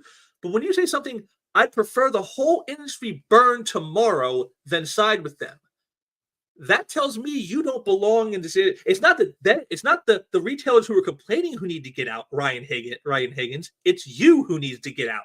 You don't belong here. Because I can't think of any industry where people who were inside said, let it burn if it can't be what I want it to be. The people who are complaining are trying to save this industry. They want it to survive. And yet you are nothing but an ideologue who would rather burn it all down You know, you remind me of the meme, that meme of the dog in the cafe that's on fire, and he's sitting there going, "This is fine." That's who this guy is. He is that literal meme in real life. You just seen it right here in his own words. In his own words, because he wrote this, to Rich Johnston. He wrote this to him, and he quoted him directly right here. You see it. So this is what we're dealing with. The rot runs deep, but he continued on. And this is good because he basically is going to validate everything we've said, everything that we believe. And look, despite being in one of the most liberal areas in the country, our best-selling comics are all by middle-aged, straight white guys. My customers aren't buying Iceman or Tim Drake either. There's a reason those books get canceled quickly. So right there, he's admitting everything we said. All the diversity hire creators aren't having the best-selling books. It's all middle-aged, straight white guys. And the diversity characters and the altered characters like Gay Iceman and, bisexual Tim Drake, they aren't selling. And he admits it, but he's in one of the most liberal areas in the country because he's in California. So he's in one of the most liberal areas. You would think if anywhere is going to buy these books and these characters and support these types of diversity hire creators, this is the area that's going to do it. And even his isn't doing it. And there's a reason those books get canceled quickly. Yes, because they don't sell. Like your retail compatriots that you say are bigots are telling you. But then but even after extolling this truth, he comes out and still, you see, this is the mind of the ideologue. But Marvel and DC have to try.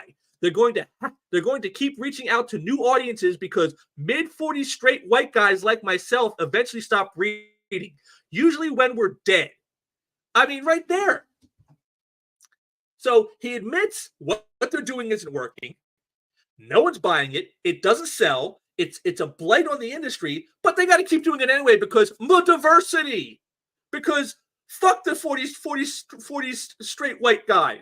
They're all going to die soon. What, in 30 years? I mean, you can have another 30 years of them buying the product, but oh, fuck those guys. And he's talking about reaching out to new audiences. Well, what would new audiences be? Would that be the young? Like children? So how would you get the children into your shop there, Ryan? Wouldn't it be those same 40 straight white guys bringing their kids to the store? Wouldn't that be the way to get the new audiences in the door? Wouldn't that be how it works? So you're telling the guys who could bring in the new audience, shut up and go away because you're going to be dead soon. And then keep producing books that we know don't sell and that nobody wants and that new audiences aren't picking up because, well, the people who could bring them into our shops, well, we told them to go the fuck away. Oh, my God. I don't know why the industry is burning down. How could this be happening? I mean, the utter idiocy of these people. I mean, I understand being an ideologue means you believe certain things and you don't want to accept anything else, but when disaster is, this is like being on the Titanic and seeing it sinking and the water is rushing up to you and you're going like, no, this isn't real. That isn't happening. And that's what this is. I can't believe the stupidity of this guy. More from Leg Kick here.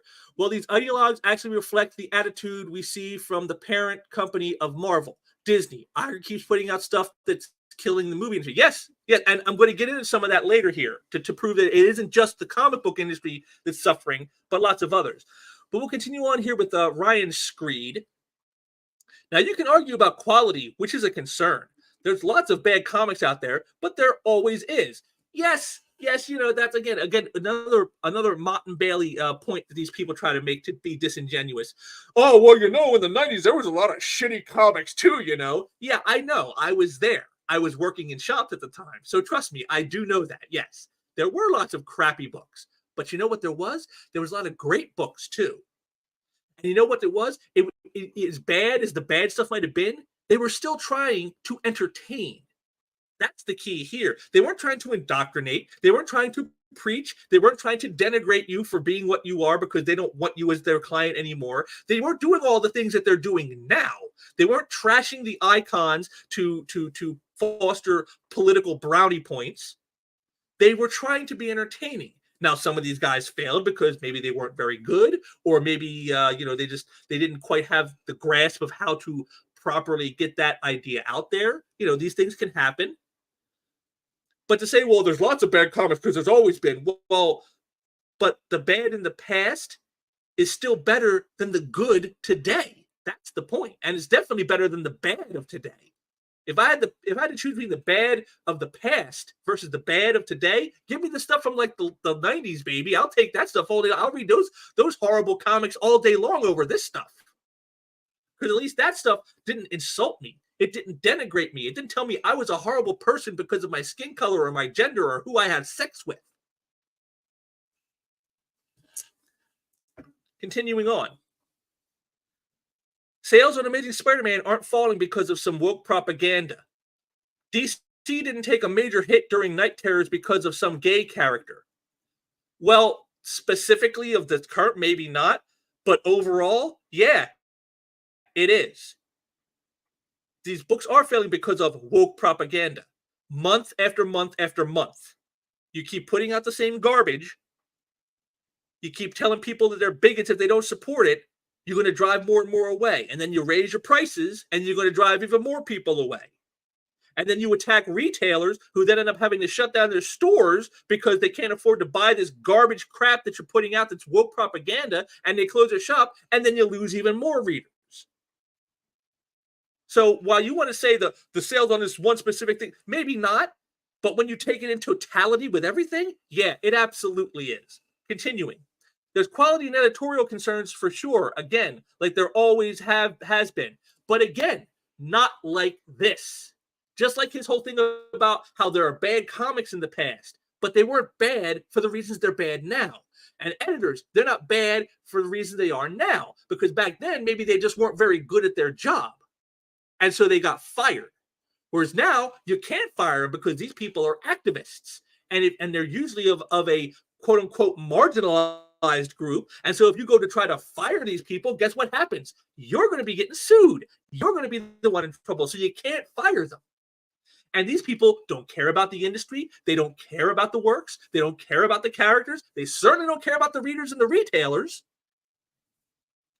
So to say that it's always been that way, no, it's not always been that way. There may have always been quote-unquote bad editors, but they're not bad for the same reasons. Not like now. Things like the post-pandemic opening up of travel and sports and the recent economic roller coaster caused way more problems. Well, no, those do cause problems. That's true. But again, this has been a problem that has been going on for years. Sagging sales, lower units, has been going on for years. Not like just in the last couple years. We're talking like the last 10 years. Despite you trying to hide that fact by dragging in manga and YA and crowdfunding numbers to pump up the sales of comics to say, look, 2.2 billion, better than ever. Comics are booming. They're doing great. Targeted hate groups like Comicsgate will pull some fence sitters away from the industry. Oh, so again, this is funny for two reasons. First of all, has to attack the people. So he's very much attacking the readers, calling them a hate group because they're not. And it's funny that he says CG does this, pulls away fence sitters, because I thought these were just a bunch of whiny, bigoted cranks on the internet who don't matter. Now all of a sudden they're powerful enough that they can pull people away from the industry? How did that happen? You see, even their talking points they make themselves never work out the way they think they will. Pandemic-driven speculation and subsequent people cutting back when their investments don't pan out are likely hurting the indie companies more than anything. Oh, so the practices that the companies are involved in with their variant cover schemes and endless events and all this other stuff that they do to try to entice speculation is burning people, and then they're dropping out? You mean like they did in the 90s when they did that stuff? Oh, imagine that. Imagine that. But I don't see how cutting all new comics helps you. Well, it would definitely help you in your own wallet, because if you're wasting your money on these shit books that nobody's buying and it's just taking up space in your store, dropping that cost definitely helps you. It makes it so you can actually afford to keep your doors open. And again, I've talked to retailers. I've been to some shows, over the, a couple recently, but even before the pandemic, I went to shows and I talked to retailers who would tell me that back issues are keeping the lights on. Thank God for my back issues. Thank God for that stuff from the 70s, 80s, and 90s. If it wasn't for that stuff, I wouldn't be able to keep the store open. I've heard that more than once. So this isn't a new phenomenon. It might be new to Ryan, but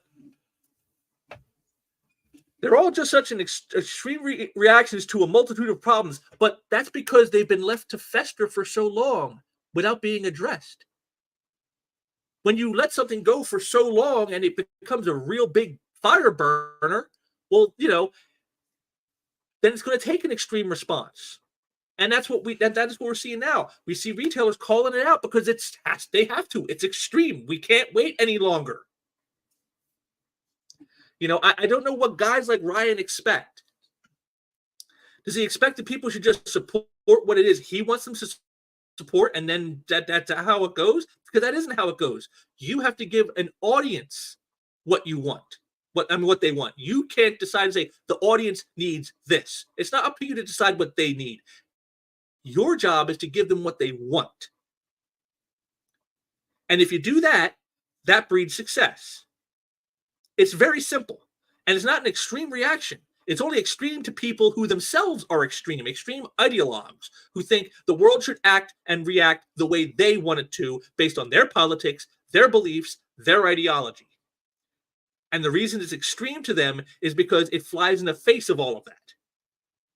But that just means that you are out of touch with reality. You're delusional. It's not because reality is wrong. It's because you are wrong.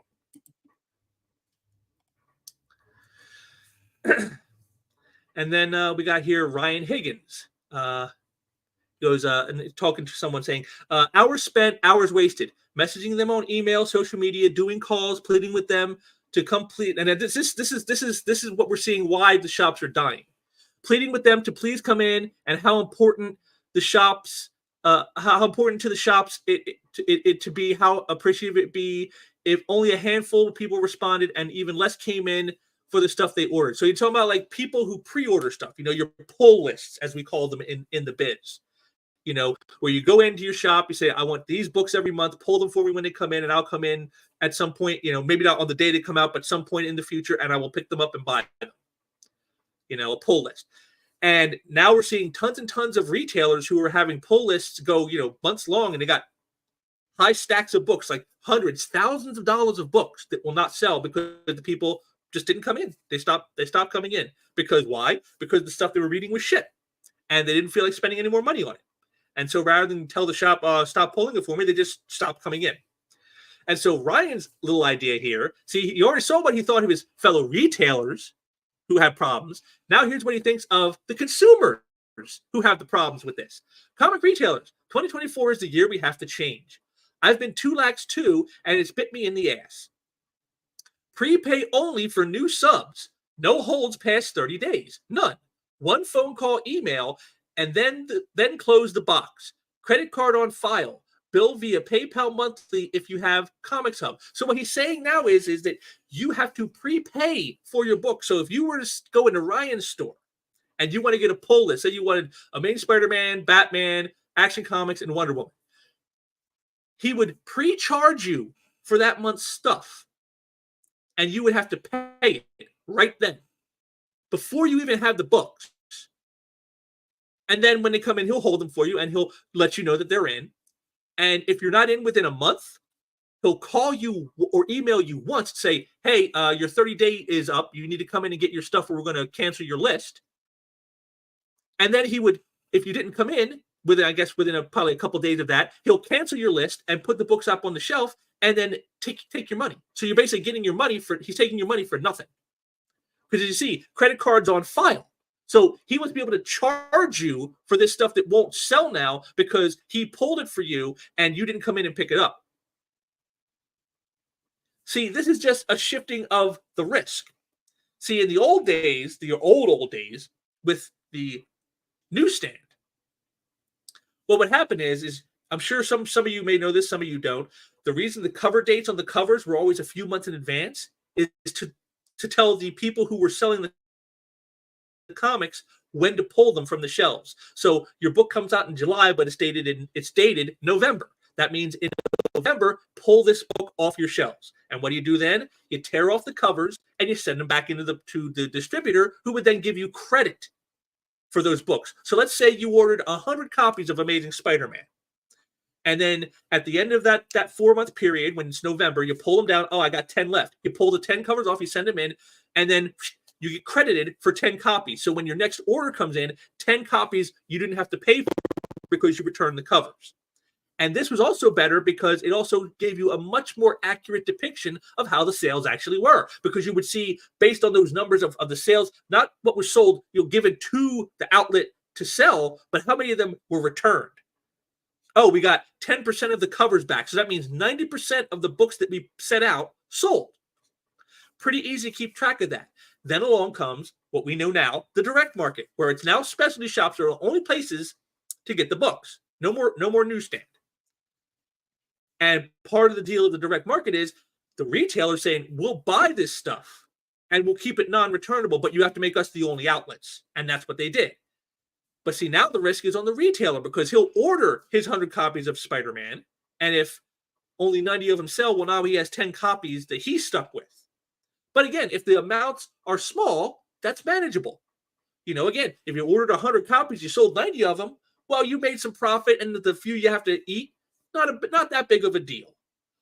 The problem they're seeing now is because the book sucks so bad that people who said they were going to buy them and then didn't, now they have to eat all that cost. They're ordering 100 copies, and instead now they're only selling 20. Now you got to eat 80 copies. That's not fun. That's bad for business. See, and so now Ryan's solution to this is say, well, now we're just going to transfer the risk all the way down to the end user. Now you're going to have to give us a credit card on file and prepay for your subs. And if you don't get them, we'll just put them back out on the shelves and we'll just take your money and you get nothing. I don't think that's going to work out very well. I don't think that's going to be something that will make a lot of money for Ryan in the long run. And again, but this is what it's about. These guys, they don't care. This is the ideologue mindset. Whatever gets me what I want, I don't care about anything else. And then I found this on a YouTube channel. They were talking about this stuff with Ryan, and someone posted this, and I'm going to read this to you because I found it extremely interesting. So you can see just how much of a snake Ryan Higgins is. Based on reading his comments in that Bleeding Cool article, we spoke with Ryan Higgins of Comic Conspiracy about stocking 3 issues of our comic book in his store. We've been stocked in over 220 stores across North America. After he received a promotional email about our comic, he declined, stating that he would not be interested even in bringing a starter pack in, $22.50 for 9 issues wholesale, postage paid. We offered copies with signed covers, promotional display posters, thumb drives with our live action episodes to play in the shop. He said that a customer would have to specifically request our books. I'm wondering if he really thinks that's how comic shops work. No comic shops ever put out new titles that their clientele hasn't heard of yet, and then take the time to recommend them to their customers. Oh well, we tried. We have about a 40% success rate in getting shops to stock our titles. So that's pretty good to compare to the average indie title buried in the middle of the previews catalog. So right there, here's Ryan telling me, we got to take chances. We got to keep pushing this stuff out. We got to put stuff out there. And here it is, his chance to do that with someone directly. He doesn't have to deal with a distributor. He doesn't have to deal with, a publisher. He's only dealing directly with the people making the book. And they're saying, we will send them directly. And he's like, nope, not interested. Nope. They'd have to specifically request your book. I'm not going to stock that in my store. This is Ryan's idea of customer service. And this is his idea of supporting the industry and taking chances and trying new things. This is what he really thinks. So, that shows you what a sham these people actually are. We got here from Sierra Whiskey. First few seconds of the video of Glenn says Gail Simone reached out to him to tell him that she supports him. Gail, the woman that spent years destroying people for saying the same stuff back in 2017? Gail must be getting hungry and tired from the consequences of her actions. Yes, and again, like I said, we'll be getting into Gail in a little bit here. Here's more from Mark Miller, where a guy, again, maligns Glenn in a personal way. Okay, but does he ever look like a live version of the comic book guy from Simpsons? That's unfair. It's snobby to look down on someone because they don't look as cool as you want. This guy has been working hard on behalf of publishers and creators for 30 years, and he deserves to have his opinions listened to. And again, the funny thing is, I'm sure Mr. Burns here is of the same kind where if you made a joke about somebody, like when I called Gail Simone Whale Simone because she is a fat bitch, if I said that, oh, that's sexism, and oh, you're evil, and you're a bigot. But here it is, he's doing this to Glenn O'Leary, but somehow that's okay. See, again, perceived targets are okay if they're the right targets. It's okay to say the most heinous stuff as long as it's the right people. And Glenn is a straight white male, so therefore he's a good target. But Gail is a woman, so of course you can't. And again, it shows the duplicity of these people, of how what they say and what they do is exactly the polar opposite. And then here's everyone's favorite gay stain, Joe Glass. Where a guy asks, why exactly are people on here slagging Mark Miller? And he goes, getting friendly with Comicsgate. The latest is a fairly friendly response to EVS, it seems. Also, highlighted and defended that comics retailer who basically said comics are dying because people are adding diverse elements to existing characters and etc. And I think that's hilarious because, again, I showed you the clip that everyone was talking about from Glenn's video. Did he say anything about comics are dying because of diverse elements existing? No, he said, write the characters as they're supposed to be written. He's saying, don't write a self-insert character and put it in a Steve Rogers or a Peter Parker suit. Write Peter Parker and write Steve Rogers. But again, we can't expect Joe to understand this because he's also the one who doesn't understand how business works, as he's out here complaining to people about people aren't buying his gay comic books, about gay characters he's written, because of course, as you can see with the bio here, he's got the flag in the bio because Joe himself is gay. No, he complains to people saying you need to buy my books because it's really expensive keeping them in all the storage I have to pay for to keep them there. You got to buy some stuff, guys. So this is a guy who doesn't understand retail, he doesn't understand business, and he doesn't understand how to watch a video, evidently, because he totally did not say anything that he said here. And of course, there it is. Miller said to EVS thanked Miller for spotlighting Glenn and his story. And Miller's response was, cheers, bud. That's it. 2 words. And somehow that's a fairly friendly response. So what was he supposed to do? Tell Ethan to go fuck off? I mean, I guess that's what Joe Glass would have wanted, but that isn't what he did. And here Penny Parker even tells him, you're a fucking liar, Joe Glass. At no point did the comic retailer in question ever say he opposed diverse elements. Exactly. He didn't. This is what they do. We got more here from Leg Kick. I had a knucklehead at SummerCon tell me that comics now has better art than in the 90s. Women do not have boobs or butts like that. I said, oh, so you like women who look like little boys or shaved head lesbians? I'm sure he enjoyed that response, Leg Kick. I'm sure he was not offended in the least at that response by you. Oh, God, that's perfect. That's so good. And here's Keenan from Clownfish TV. Here we got Daniel Calban, who's a comic book writer, who goes, surprise, surprise, MM plays for the far-right culture warriors again by supporting the guy who just insulted his fellow comic book creators, talking about Glenn O'Leary. Just more of him turning into a far-right jerk. And then, Keenan here goes, holy shit, they're Voldemorting Mark Miller now.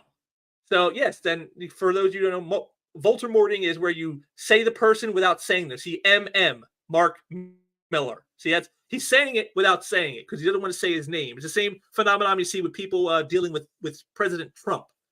They say the former president or the previous president or the guy who used to hold that office. That's what they'll say. They'll never say his name, as if like somehow by saying his name, I don't know, makes him powerful, I guess. Never mind that they're living rent free in their heads, just like obviously Mark Miller is living rent free in this guy's head. But again, this is it. They're trying to cancel Mark Miller, which is funny because the guy is probably uncancelable. I mean, he's got his Netflix stuff. He's making tons of money. He doesn't really need comics. Mark Miller's involved in this stuff because he actually cares about comics and he wants comics to thrive. Yeah, there you go. Leg kick nails it. He goes, the talentless are doing this because they sense their end is near. Exactly. Daniel Calban and all the others I've shown here, yes, they know that the jig is up, that the time for being able to just insult the consumers and trash them and insult, and just say what they want and do what they want is over. Because now the retailers are dying. The retailers are screaming, we're on the death throes. We're heading into hospice, guys. But again, it's not just the comic world that's suffering with this. We also have the movies. And again, this is just, I thought it was, I got this image here because I just thought it was hilarious. Crisis at Marvel. Jonathan Majors' backup plans, the Marvel's reshoots, reviving original Avengers, and more issues revealed. And you can see here, I love the image they use here with the characters that brought up the MCU and then the ones that are dragging it all down.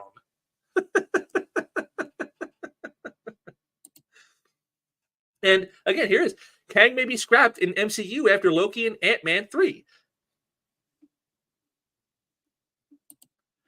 So there it is right there. So we all know about, I'm sure you've heard about Jonathan Majors stuff, that he may no longer be Kang for very long. And, it was always funny to me that they made Kang, try to make him the big bad, because he was never really a major villain anyway. I mean, I always saw him as like a B or C lister as far as villains go. I mean, he's no Doctor Doom or Galactus or, Apocalypse. And of course, we have the biggest fail of the year, the Marvels. And here's a little thing I found from back in April, where they were already trying to preemptively get ready for the trash fire that it turned out to be, which was even bigger than any of us realized it was going to be. But here it is from Carrie Whitmer. I wonder if she's in relation to the governor, Gretchen Whitmer, otherwise known as Lady Hitler. Of course, men already hate the Marvels. Trolls are review bombing the MCU's female-led film ahead of its November release for one obvious sad reason. Oh, I wonder what the reason could be. Well, let's find out, shall we? Earlier this week, Marvel dropped a teaser trailer for the Marvels. Director Nina DaCosta's upcoming film, uniting Brie Larson's Captain Marvel, Paris's Monica Rambeau, and Villani's Ms. Marvel. Pardon me. Like clockwork, misogynist Marvel fans, more enthusiastic for their hatred of a gender than the comic book brand they love so much, used the internet to express their distaste for the unreleased film. The Marvel's 2-minute teaser shared on Marvel Entertainment YouTube account has over 300,000 dislikes, which is a lot more by now. Its comment section is flooded with unfunny sexist comments as well as weird, equally unfunny references to other movies. Yes, I love that classic troll that we see now where they take a line from a movie like I said, I love the scene where Captain Marvel comes out and says, "Are you not entertained? Are you not entertained?" I love that. That's hilarious stuff. This is, of course, not the first time that a woman-led action film has inspired men to devote their precious free time on this melting earth to hating women. See, again, notice how the play is they hate it because it's a woman, not because it's bad, not because it insults the characters or the readers and the fans of the characters. No, none of this other stuff. It's all just for woman hate. The only one. In 2019, men gathered around their screens in droves to post fake negative Captain Marvel reviews on Rotten Tomatoes. Well, again, we don't know if they're rotten because they were fake because they deleted them. So how do you know they're fake? Captain Marvel was the MCU's first female-led film in the franchise since the franchise launched in 2008 with Iron Man. Its star Larson became a punching bag during the film's press tour for simply stating the importance of inclusion. No, that isn't what she did. She, in fact, denigrated people. The famous thing about, I don't care what 40-year-old white guys have to say about A Wish in Time. It's not for them. Oh, that doesn't sound like an importance of inclusion. That sounds like exclusion, doesn't it? And that was just one little moment she did. She had many others denigrating the fans. So again, notice how again they're trying to rewrite the history here. She became a punching bag because of saying the importance of inclusion, but that isn't what she said. What she said was she didn't care what certain people said because they weren't of a certain group. You see, already you can see they're rewriting the history. They're trying to rewrite history now. The trolling for Captain Marvel was so bad that it forced Rotten Tomatoes to change its policy. The site eliminated want-to-see percentage feature and disabled comments prior to the film's release. Yes, certainly a sure sign that they really cared about whether reviews were fake or not. You see, again, just right there, she said how they were doing a bunch of fake reviews, but how do you know they're fake? Because they disabled them. So whether they were fake or not doesn't seem to matter, does it? The Captain Marvel audience score is currently at 45% compared to its 79% critic score, which, of course, as we all know, is a sure sign that the movie sucks because, you know, critics are completely delusional and out of touch with what the common audience wants to watch. Last summer, Ms. Marvel, Disney Plus's show introducing Vellani's Kamala Khan, drew ire both due to her gender and Muslim heritage, becoming the lowest rated MCU show on IMDb. No, I don't recall it being because of her gender and Muslim heritage. I recall it being because it was a bad show that was trying to, like, I don't know, riff on like Scott Pilgrim versus the World versus, you know, type of stuff. And it was very narrowly written. Like, you know, it wasn't something like somebody of you know, very many groups would want to watch, you know. And I remember a lot of that. I remember the horrible CGI in the show that got panned. I remember how people complained how they changed the character. Her powers are no longer inborn. They're now from a bracelet. I mean, all this stuff is what I heard. I didn't hear people saying, you know, her gender and Muslim heritage were a problem. I remember all those problems, but not these problems. So I don't know where she was hearing them, but it wasn't anywhere I've seen it. Marvel's other female-led show from last year, She-Hulk Attorney at Law, received a similar backlash. Yes, for similar reasons. Bad stories, bad CGI, and on top of all that, you had the showrunners and the director and star come out and say they basically did the show to troll the fans. They didn't care about telling a good story. They were there to attack the people that they don't like. They used the character to smack them. That's what they did. They came out and said this. They admitted to this after the fact, after the show was done. They said that. So, I mean, yeah, you're really going to ingratiate yourself to a lot of people when you attack the people who you should want to watch your show. And again, they didn't come and say, you know what, we're going to prove those guys wrong by putting on the best damn show we can put on there. We're going to show you this show is great. No, they didn't do that. They said, you know what, let's just troll these guys. And they ended up losing the company millions of dollars. So, you know, in 2016, of course, men with a passion for the gender integrity of the Ghostbusters franchise fought similar battle against the Ghostbusters remake starring Kristen Wiig, Kate McKinnon, Leslie Jones, and Melissa McCarthy. Like Captain Marvel, Ms. Marvel, and the Marvels, it got review bombed. On Rotten Tomatoes, Ghostbusters has an audience score of 49% and a critic score of 73%. Again, another movie that bashed men, that insulted people, that told them that, you know, you're bigots if you don't support this. Ghostbusters addresses troll within the movie with an important message. We don't care what you think. Yes, that they did. And you can see how it turned out for them with that. You see, when you don't care what the audience thinks, the audience doesn't support you because you are not owed their support. You are not owed their money. Still, Captain Marvel grossed over $1 billion internationally, making it the 5th highest grossing film of 2019. Yeah, because it was sandwiched in between the two most anticipated films in the MCU. And they lied to people saying, well, you really need to see this movie. You're going to understand Endgame, which turned out to be a lie. And there have been many people who since then have said they felt taken by that, by being told they had to see Captain Marvel to understand Endgame, when they say that that's not really true at all. Ms. Marvel received praise from critics and general audiences alike, much of it for charismatic newcomer Vellani. So, again, critical acclaim, but notice she didn't say anything about the fact that it had the lowest ratings of any MCU series on Disney Plus. Half. I think the lowest before that one, I think, was either Hawkeye or Moon Knight was the lowest. And this one only got half of their number. That's how badly. So, praise from critics. So since we can't say that the audience enjoyed the show, we can't point to, high ratings and high, audience review. We'll just say the critics. Critics liked it, which nowadays is almost a sure sign that, the movie's not going to be that good. If the critics like it, you can pretty much say, it's probably not going to be that good.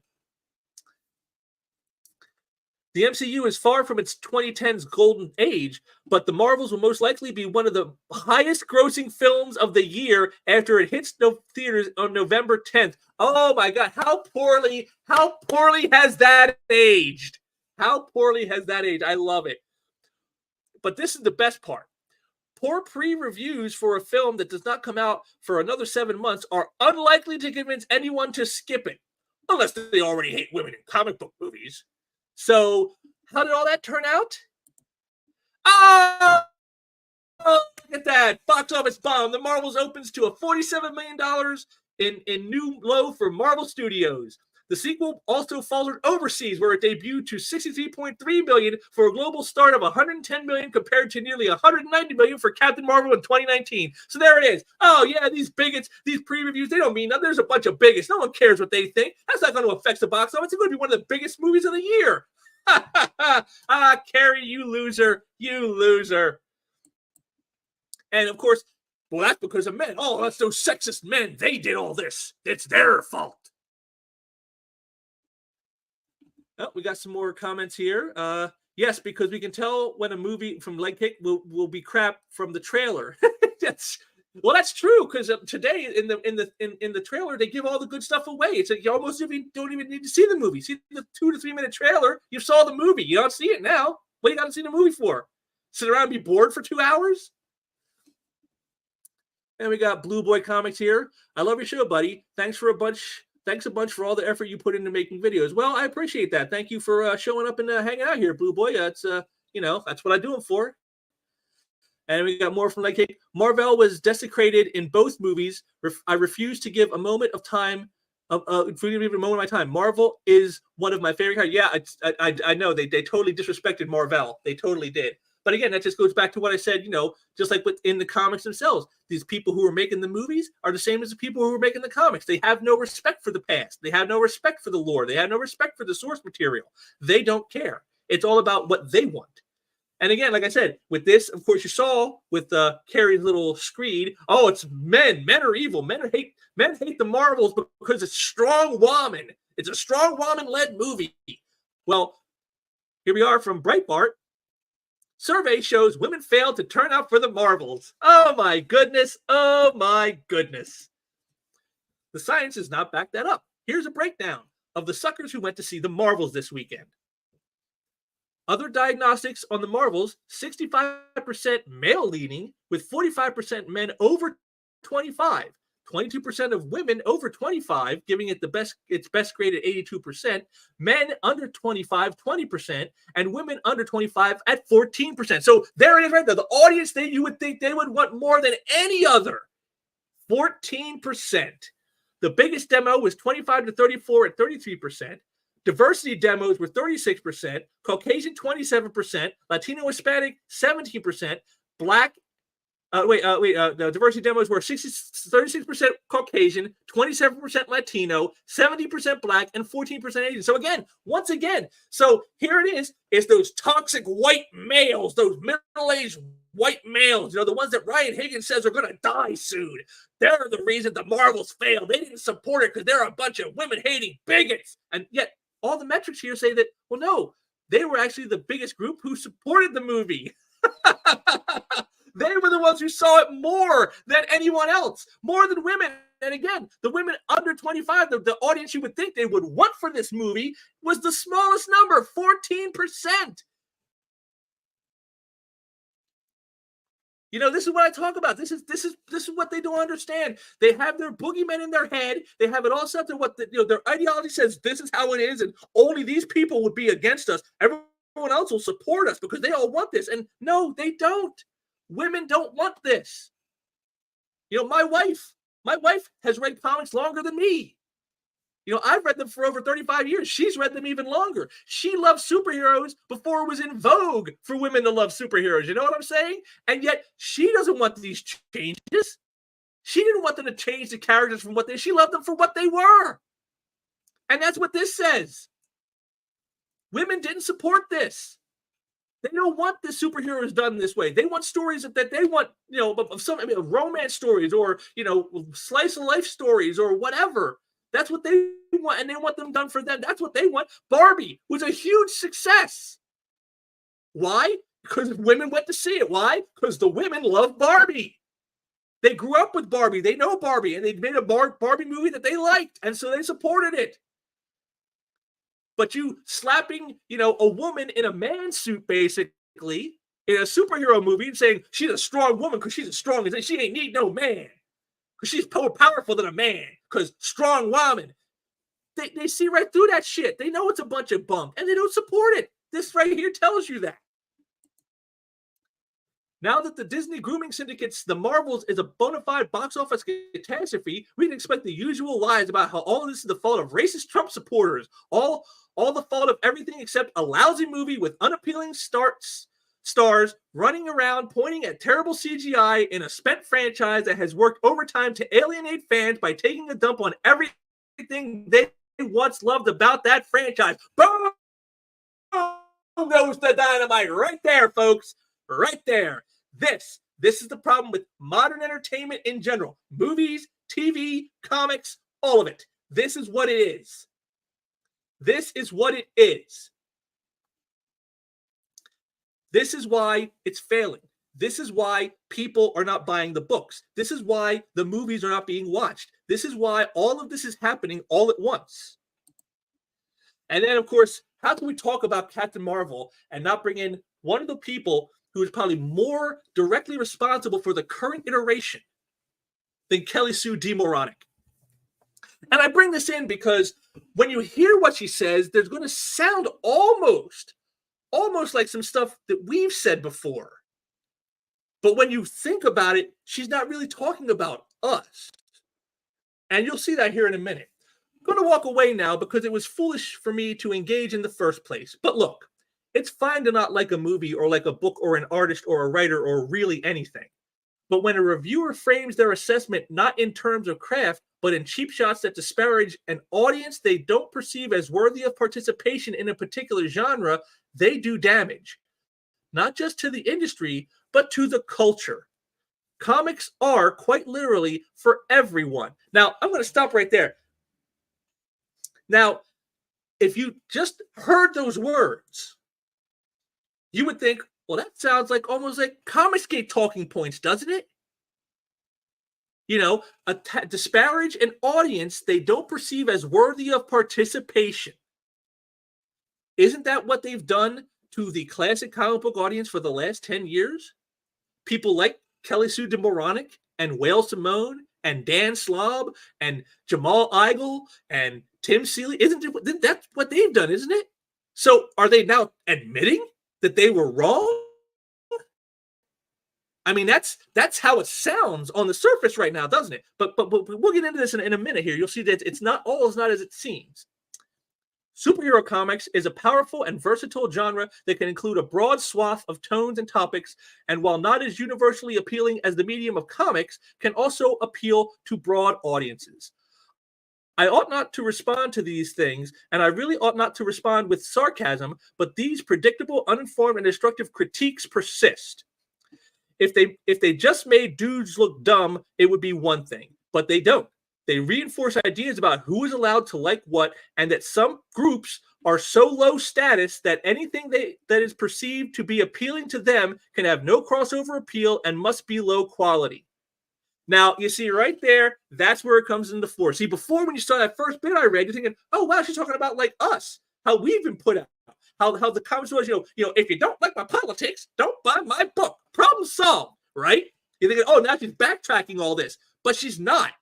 Because the audience she's talking about isn't us, who people like her have thrown away and as she says, disparaged with cheap shots. No, that's not us.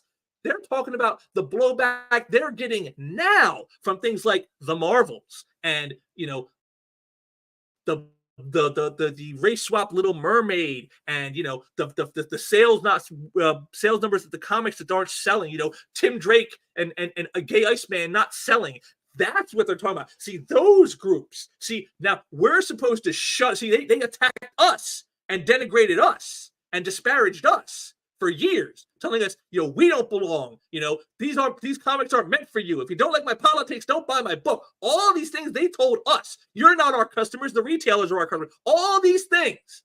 And now that it's coming back for them, now that the monster is turned, as the worm is turned, and it's coming back on them, now it's like, oh, well, you can't just be so dismissive of these people and think that that anything that they like is low quality because you don't like it. It's not fair. And she closes it out here. Too long didn't read. It reinforces damaging hierarchies. I'm wasting my breath because anyone who read this far in good faith already gets that. But here we are. You see, there it is. It's only about her. See, what you loved before, that was sexist, that was racist, that was homophobic, and it all had to change. And if you couldn't change with it, then you had to go. You're the problem.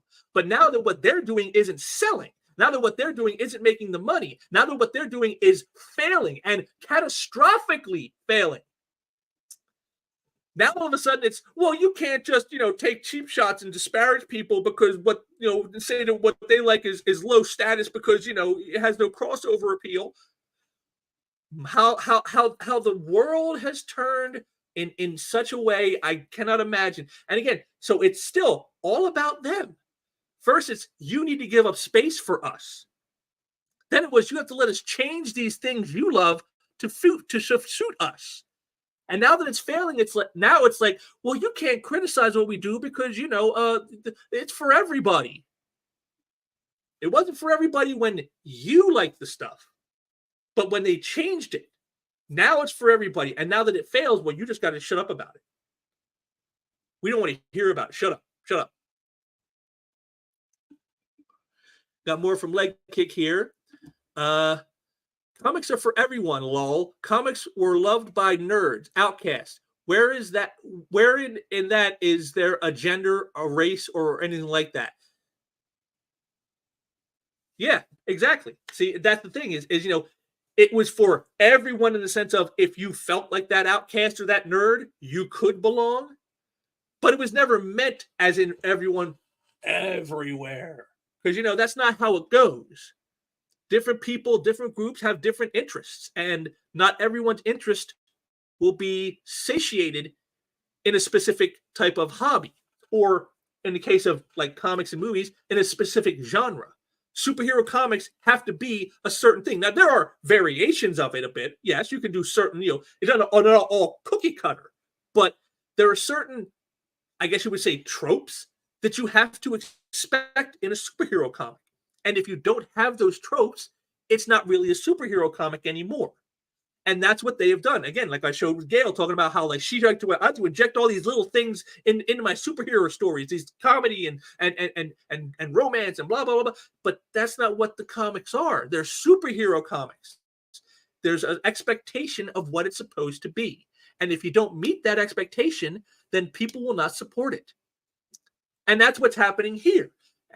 But rather than acknowledge that people like Gail and Kelly Sue here, and for them acknowledging they made a mistake by injecting all this stuff they wanted into a genre where it didn't belong and ruined it, instead of admitting their culpability and say, you know what, we made a mistake. We need to go back and fix this. We need to stop doing these things. We need to stop attacking the audience who loved this stuff before because, they are the ones who know it better than we do. Instead of doing any of that, it's, no, you just got to shut up and quit complaining about and laughing at us because our stuff is failing. That's not right. It's not right for you to disparage us that way and take cheap shots. It was fine for us to do that to you to drive you out, but it's not fun for you to do that to us now that we're failing. It's hilarious. It's hilarious, the duplicity of these people.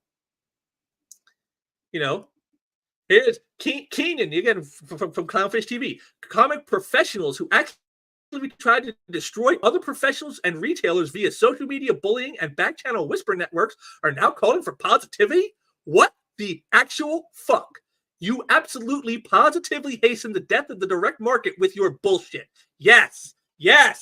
This right here, this is what they're trying so hard to hide now. This is what they're trying to get you not to pay attention to. When you see Gail Simone talking about like, oh, look at all the new genres that are being successful for these creators. That's awesome. I like seeing that. And Kelly Sue, oh, don't make fun of us because of our failures. The comics are for everyone. And, all this stuff they say, all the stuff they told you about, like, oh, comics are booming. Look, 2.2 billion in sales. We're booming.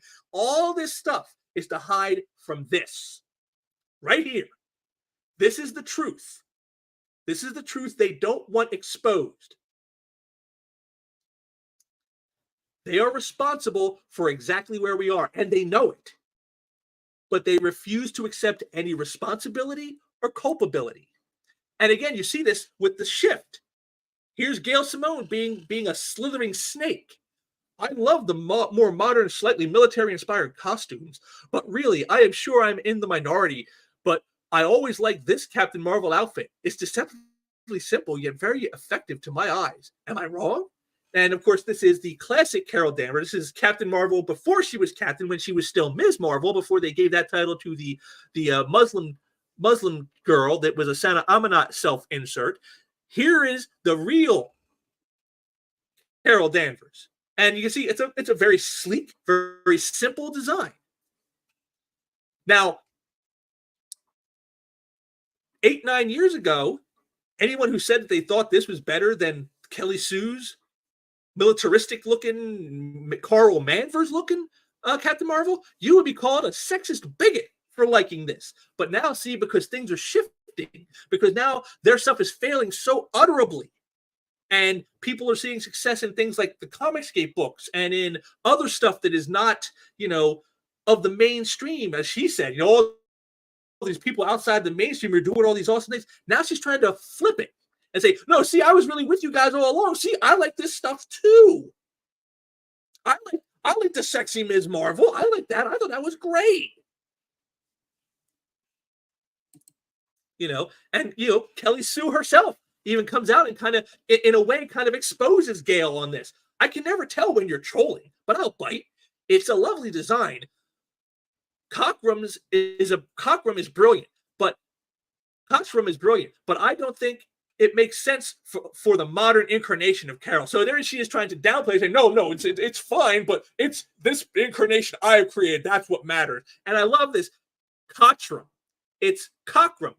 See, she misspelled his name. She couldn't even spell the artist's name right. That's how little respect someone like Kelly Sue has for the past, for the creators of the past, for the work of the past. She can't even get the name right for the person who designed the costume. And then Gail comes in. No, I agree. I said the same thing on a separate post. It might not ever have really fit Carol. I just think it's a nice design. But no one should listen to me. I thought Infectious Lass had a banging costume too. See, so there's, again, trying to, because now she's afraid, oh, wait, I might get canceled for saying this. So no, I agree. I agree that the current Carol, this is the better version and all. I just thought it was a nice design. That's all. This duplicitous snake. You see, I told you we'd get back to Gail, and we are. And here's someone responding to her stuff about the Marvels movie. And she goes, honestly, I have lost interest in the MCU for ages now. Maybe it's a good and fun film, but I won't be watching it, talking about the Marvels. And then Gail, important news. And he goes, it's called an opinion. It's what adults express regularly on this platform. If you want to respond stupidly, then that's your choice, of course, and reflects on your character. I'm just lucky you didn't accuse me of some kind of misogyny for not wanting to watch yet another MCU film. To which Gail responds, maybe this is a good and fun tweet, but I won't be reading it. You see, here she is. She's trying to play both sides. I'm totally. Oh, I like this stuff of the past. That's great stuff. Oh, but wait. Now here, let me attack you now because you're not supporting the current stuff. I mean, this is the duplicity of these people. And so while all this is going on, all the burning down of the movies, all the burning down of the shops, all the industry dying, what is the actual industry itself doing? Well, it's doing this stuff. It's doing this stuff. They're saying Mystique isn't Nightcrawler's mother. She's his father, because as a shapeshifter, she shapeshifted herself into a male and then had sex with Destiny, who then bore Nightcrawler. Now, never mind that, while changing your shape might be one thing, changing your chromosomes is completely different. if Mystique is biologically female, then she's biologically female. Even if she alters her form to look and appear male, she's still biologically female. You see, this is what they would rather give you instead of, hey, guess what? Here's some great stuff. Here's some great stories. Let's put more propaganda out. And it just gets funnier though, because I'm sure some of you have seen this. You probably haunt your nightmares, and hate to bring it to you again, but if I have to suffer, so do you. This is the birthing scene of Nightcrawler. He is a literal butt baby. She is birthing him out her butt. I mean, that's what's happening here. And just a quick aside, I love the Doctor's tie being on his shoulder. I wonder, did he flip it over there to get it out of the way, or did Destiny air blast it over that way? Is that because I can't tell. Maybe somebody there can tell me. Is this should she butt blast it out of the way, or did he do it himself? I can't tell. But the nurse in the background, I think, is the best part, because that expression is pretty much how all of us, I think, feel about this kind of stuff now. Just looking at like, what the actual hell? And that's it. But there it is. They've now ruined Nightcrawler, Mystique, and Destiny. 3 characters, trashed them. All for the sake of wokeness. What else is going on? Oh, well, what's going on at DC? Oh, well, here we are. Here's John Kent Superman having a sexting talk with his boyfriend. I mean, and again, just look at the artwork. I mean, this is a superhero comic? This is what it is? I mean, sexting with your gay lover? I mean, who wants this? But I think what this is people they're trying to pivot now. They don't care about the classic comic audience anymore.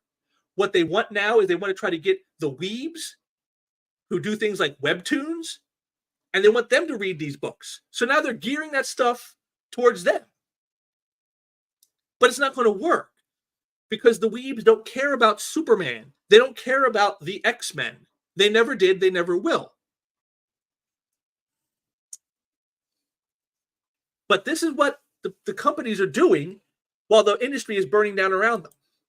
And then, of course, we have our good buddy here, Tim Sheridan, writer of the Alan Scott Green Lantern comic. And how does he decide to market his book? Not to say, hey, guys, I got this great story. You need to check it out because Alan's an awesome hero and he fights this awesome villain and there's cosmic battles and all this drama and pathos. No. It's comic friends, queer friends, allies. I need your help. Please share and let's work together to deliver Comicsgate a big L. And he basically is saying that you need to buy his gay Alan Scott book to own CG and to, prove that you're not a bigot. That's basically his marketing strategy for his book. Buy my book or you're a CG bigot. And again, they're learning the hard way now that the tactics of 2017 and 2018 don't work anymore. The people you called bigots, most of them have left. And the ones that you didn't, they left too. So, it's not going to work. But this is what they're doing. This is how they want to market. Don't market to say, here's some good work to watch. I mean, and to read. No. Don't create good work. Just tell people who don't support it, if you don't, you're a bigot. And you gotta support it so I can own the people I hate. That's it. That's what they want. That's all they have.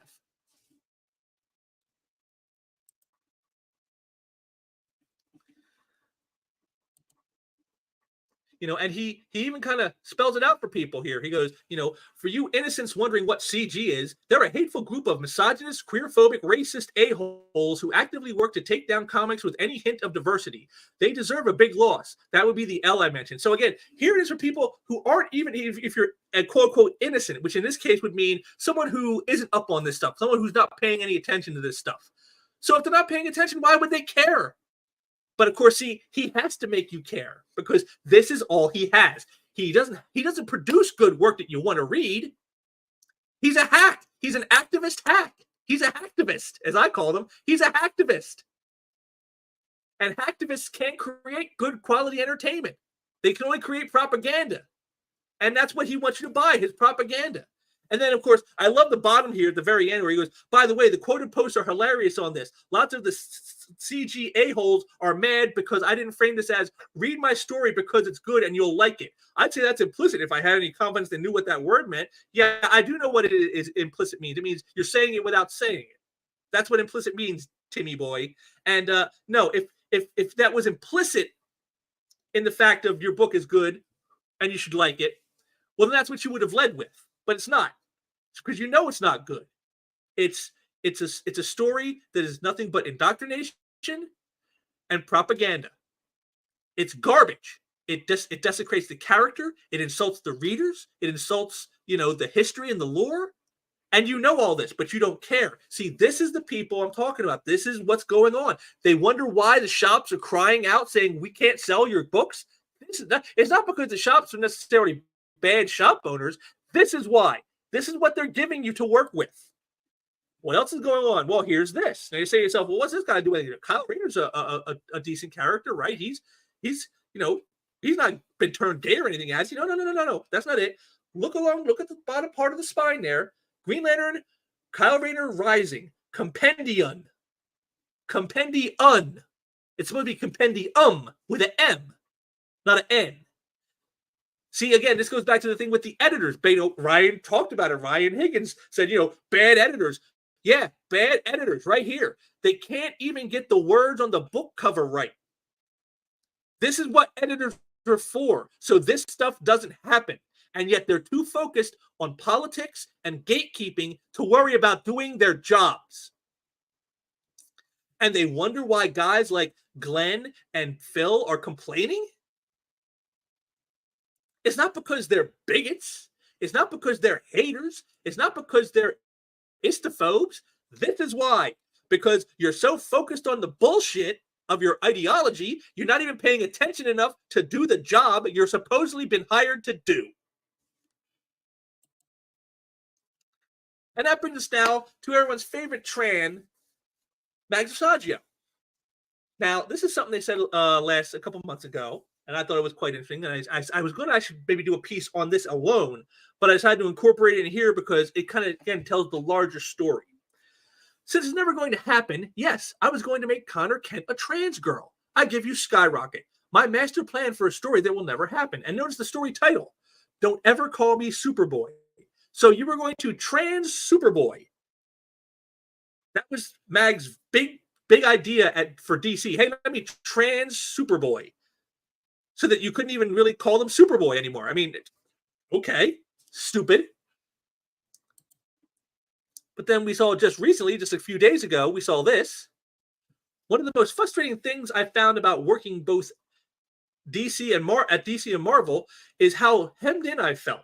I always wanted to break my toys and reassemble them, which is hard to pull off with super established IPs. It's a big reason I never got any traction there. So here it is right here. They're telling you. They have no respect for the characters, for the lore, for the source material, for the audience, for anything. Mags is a destroyer. They've just told you this. I always wanted to break my toys and reassemble them. That's not how it works with established stuff. You do not get to just destroy. You want to create something new and destroy it and do whatever. That's fine. But see, again, that's why they don't do those things. This is why you always hear from them when you tell them, oh, well, if you want, you want more gay characters, make more gay characters. Go out and make them. But they don't want to do that because, see, it doesn't do this. This is what they want. They want to break the toys and reassemble them. This is what they're after. Creating a new character doesn't do that. Creating a new character is something that that's creative. Yeah, but that's not what they want. They want to destroy what is. This is what is going on. This is the truth that they don't want you to see. And then we continue on with Mags here, talking about working on Rebel Moon with Zack Snyder. And Zack let me run wild. And I did my best to respect that trust and make sure I was coloring at least in the spirit of the lines. See, notice, that it not coloring in the spirit of the lines, which of course means nothing. It means I could do what I wanted. My dream has always been to be given some D-list superhero to completely revamp and reconceptualize. Animal Man and Sandman style, to find out what works and what doesn't and try to break it apart and rebuild it. And because this is a new IP, I didn't have to break anything. I built a language and a society and a history and a family legacy that could tear these characters apart. I set them on collision courses with each other and then let them fly. It was an honor and a joy, and I'm incredibly grateful to Zack Snyder for his trust and enthusiasm. So there it is. She said it, Mags here, he said it himself. My dream has always been to be given a D-list superhero to completely revamp and conceptualize, to find what works and what doesn't, and try to break it apart and rebuild it. This is the ultimate goal of these hacktivists in the industries of entertainment. This is why the movies suck and the TV shows suck and the comics suck. Because they aren't respecting the work. They want to break it and rebuild it. Or as Ryan Higgins says, let it all burn down. And then I guess rebuild it in their own image. See, again, this is the mindset of the ideologue. Reality is the problem. Reality must be destroyed so I can rebuild it in my image. That's what they want. This is why they tell you things like trans women are women. No, they're not. They're trans women. They're not a woman. A woman is a biological female. That's what a woman is. Trans women are not biologically female. Therefore, they're not women. They're trans women. But yet you have to say that they're the same because they want to break it apart and rebuild it. All cultures are equal. Never mind that there are cultures that still, engage in slavery in this world. Never mind there's cultures that are much more oppressive to women and to homosexuals than the one we live in here in the West. I would say that makes the West superior to those cultures, wouldn't you? I mean, I think anybody with a working brain would think that. But yet, no, all cultures are equal. Multiculturalism, it's all the same. Break it apart and rebuild it. And that's what this is all about. That's what this has always been about.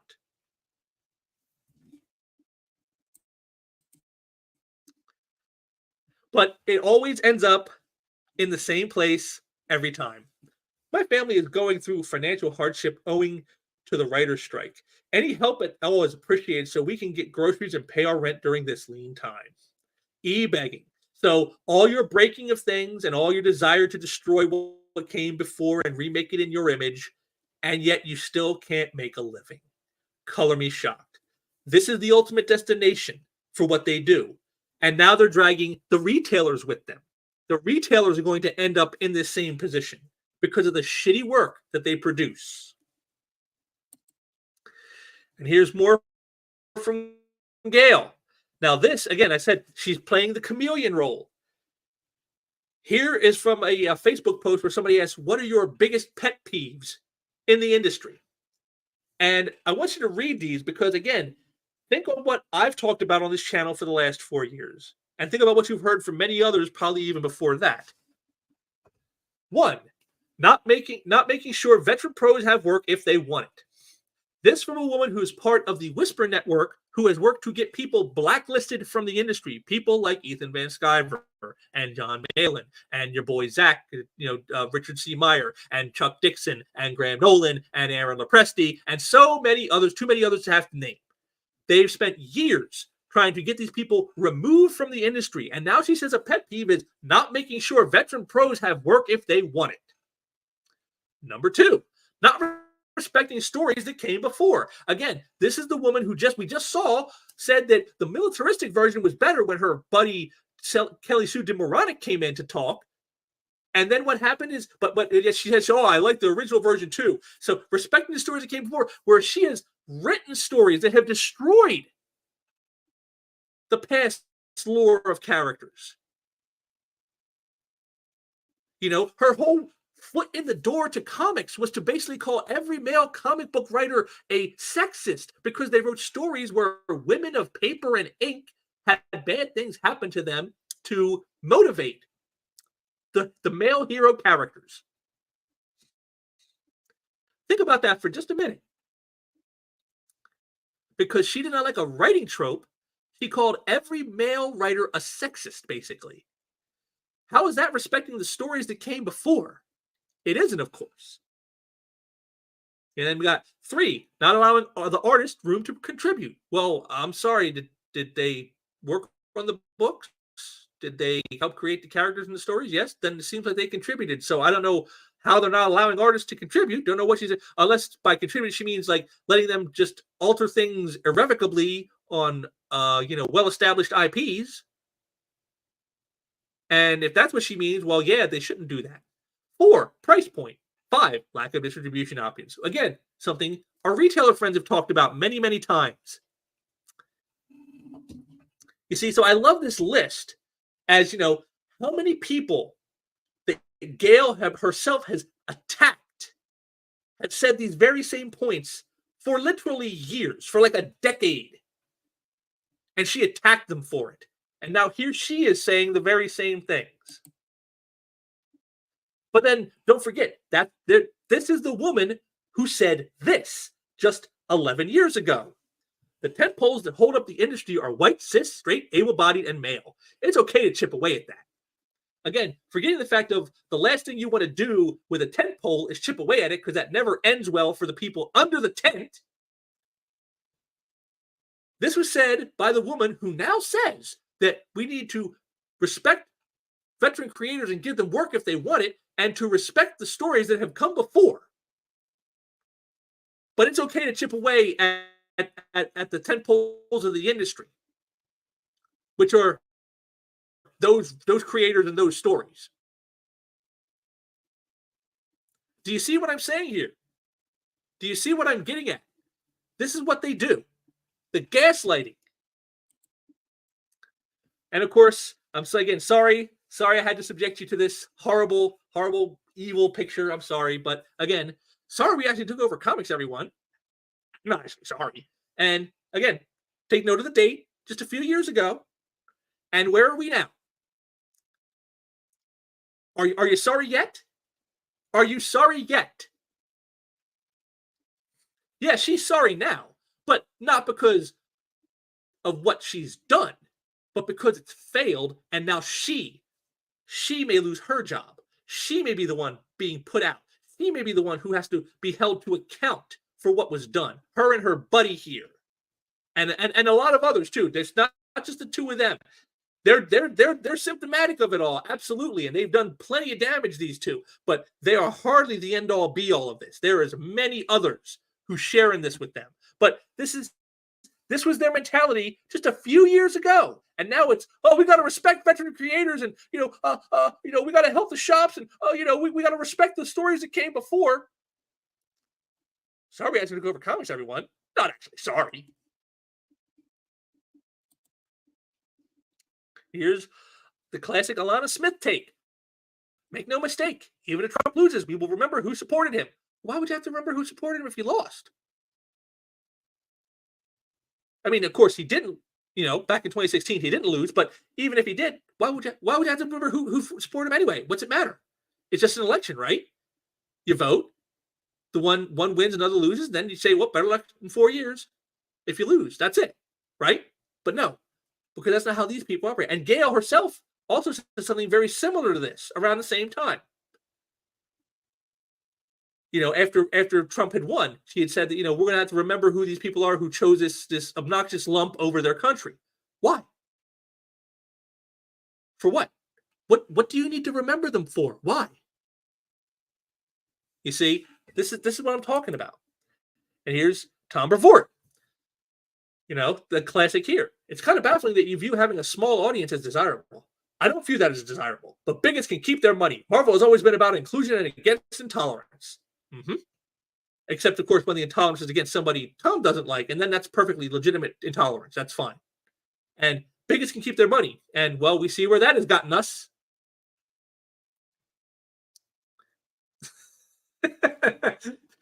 Leg kick here. We got another one for leg kick. The tent poles were Jewish. Well, I mean, yeah, technically that's true. So I guess maybe they better watch it. They might end up being called anti-Semitic, I guess. I mean, but yeah, that's funny. That's funny. I didn't even think of that. I didn't even see that. I didn't see that coming. But yes, here you go. Tommy Boy's and this guy is now in charge of the X-Men books. Are you feeling good about that, X-Men fans? Do you think he's going to provide you some great entertainment? A guy who says something like this? And now this brings me to Valerie Diorenzo. And if you don't know that name, or if it sounds familiar but not sure why, this is the woman who, in the days of Identity Crisis at DC, the storyline from about 15 years ago, when Dr. Light raped Elongated Man's wife, Sue Dibney, and then the Justice League, with Zatanna's help, mind blasted him to make him basically a mental retard, and Batman had a problem with it, so they used her to mind wipe him as well, so that he didn't remember it. She famously said that at the meeting for creating that story, they said that somebody was one of the high mucky muck editors said, we need to have a rape, and she was the one that exposed that. I mean, in a way, you could say it was almost the progenitor of Me Too. Well, she's been on a tear recently, as you can see by the date here, exposing lots of things in the comic industry, not just, maybe some bad business decisions, but some stuff that's a lot more deeper than that. So we're going to go through a few of these because I think they're very interesting, and again, showing you just why are retailers crying out like they are, and why are the creators within the industry having the reaction to that they are? Well, this is probably why. Quote, it's like if Comicsgate didn't exist, the mainstream comics industry media would have had to invent them, because CG was the perfect scapegoat to use to hide from all their own sins. They never really had to publicly face their internal problems again. And if they sacrificed the careers of a bunch of older established comic creators in the process, who cares, right? I mean, is that not the same thing as, the 10 poles are white, heterosexual, male, and able-bodied? It's okay to chip away at that? I mean, it's the same thing, right? That's what she's saying here. That's the mentality she's talking about. And this is why you saw again, even when people were addressing the retailers, business partners, right? The people who are quote unquote their real customers, not the readers are the customers, the retailers are our customers. The real customers complaining about stuff, and what did they have to say about it? How many times did Comicsgate get brought up? You see what I'm saying? This is it. This is exactly it. They need the scapegoat to hide from all their own sins. The sins of poor stories, poor art, agenda-driven nonsense, political bias, blacklists. The list goes on and on. All these things they have done to destroy people, destroy their careers and their livelihoods. And now that the chickens are coming home to roost, they're looking for anyone they can lay it on and say, it's them, it's their fault. It's not my fault, it's their fault. And the funny thing is, about 17 years ago, both Rich Johnson and Heidi MacDonald went out of their way to use me as a symbol of how a person is victimized in the comic book industry. They presented themselves as fearless truth tellers. But who are the truth tellers of the industry now? Not them. Not really. See, now it's not just within the industry itself, but even the shill media. Again, we've talked. You saw some stuff here from Heidi MacDonald already, and I've showed her and Rich Johnson bullshit in the past. Again, look at those past links I have down there. It'll tell you all about it. Heidi MacDonald, fearless defender of feminism, scourge of misogyny, seems to have had a history of dismissing harassment accusations against her male friends and associates. I can back up 2 specific cases of her doing this. I have heard of more. One from painful personal experience, and one as it relates to accusations against Dean Hapsel, including a screenshot somebody sent of me of her condescendingly dismissing a woman's claims. She can defend anyone she wants, protect anyone she wants, but then turning around and publicly trashing other people in the industry for this alleged misogynist behavior, now that's sketchy. Yes, it is. Heidi MacDonald, the Whisper Network bitch herself. That's right. She is not the virtuous one she projects to you. She has never been that. She is a liar and a snake. Here is a woman who has personal knowledge of such things. So when they come out here to you and say that you're the bigot, you're the racist, you're this istophobe, it's all nothing but projection. The shill media project for the rest of the industry. That is what they do. And that's exactly what Valerie here shows. As for Rich Johnston, a person people continually try to tell me not to trust from day one, I'm going to be as charitable as I can here. The impression I got from him was that when you've done the comics, journalism, gossip stuff for as long as he has, things get really, really complicated. There's a lot of checkmate. I'm leaving it at that. Oh, really complicated. Like, could it be because Rich is involved in some of this stuff? Could it be because the lies and the gossip that he has spread for years has done more damage to the industry than helped anything? Could that be it? You see, this is the other side of the coin. Is it's not just the people in the industry who are destroying things, but even people who are satellites around it, such as the shill media, Rich Johnston and Bleeding Cool, Heidi McDonald and The Beat, CBR. All these places you would think should be the champions and want to see great work. Instead, they push the message. That's what they do. And they attack and write hit pieces on anyone who dares to stand against it. That's why you saw Heidi McDonald attacking Glenn O'Leary, the comic retailer, because what he says goes against the message. Therefore, you got to hit him.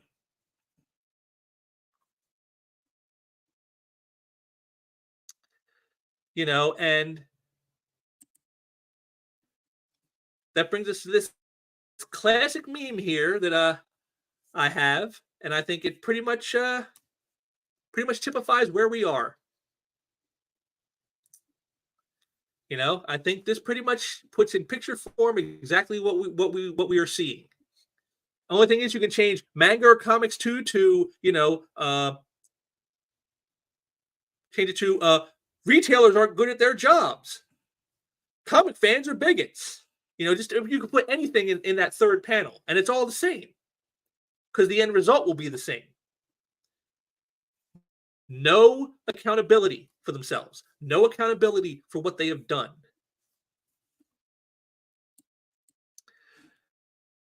And then we got right here, the last one I got here is Marcel Dupree. And I just saved this for the end because I thought this is the perfect capper to exactly everything you've just seen for like the last couple of hours.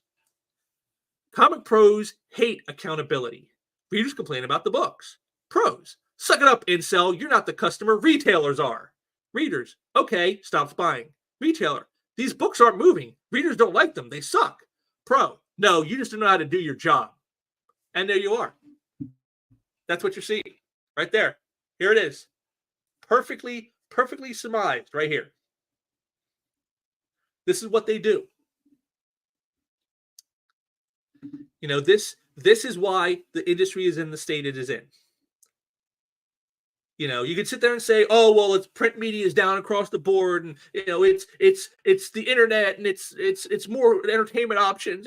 You can put all that out there, but you know what? Those are things that in any healthy industry, you can find ways around those things. You can find solutions to those things. But when you have people in power, people in the hierarchy who are like this, who are just like this is just like Marcel shows right here. This can't be fixed. Not without a major bloodletting. You have to go in and clean house. But that's not going to happen because the comic publishers are owned by corporations like Disney and Discovery Warner. And they're not interested in cleaning house. They're on board with the message. And so nothing will change. So all the retailers who are crying, like Phil Boyle and Glenn O'Leary and many others, I'm sure, Brian Hibbs at times, they can complain all they want and tell the truth and say how bad things actually are, but it's always going to come down to this. It's always going to end up right here.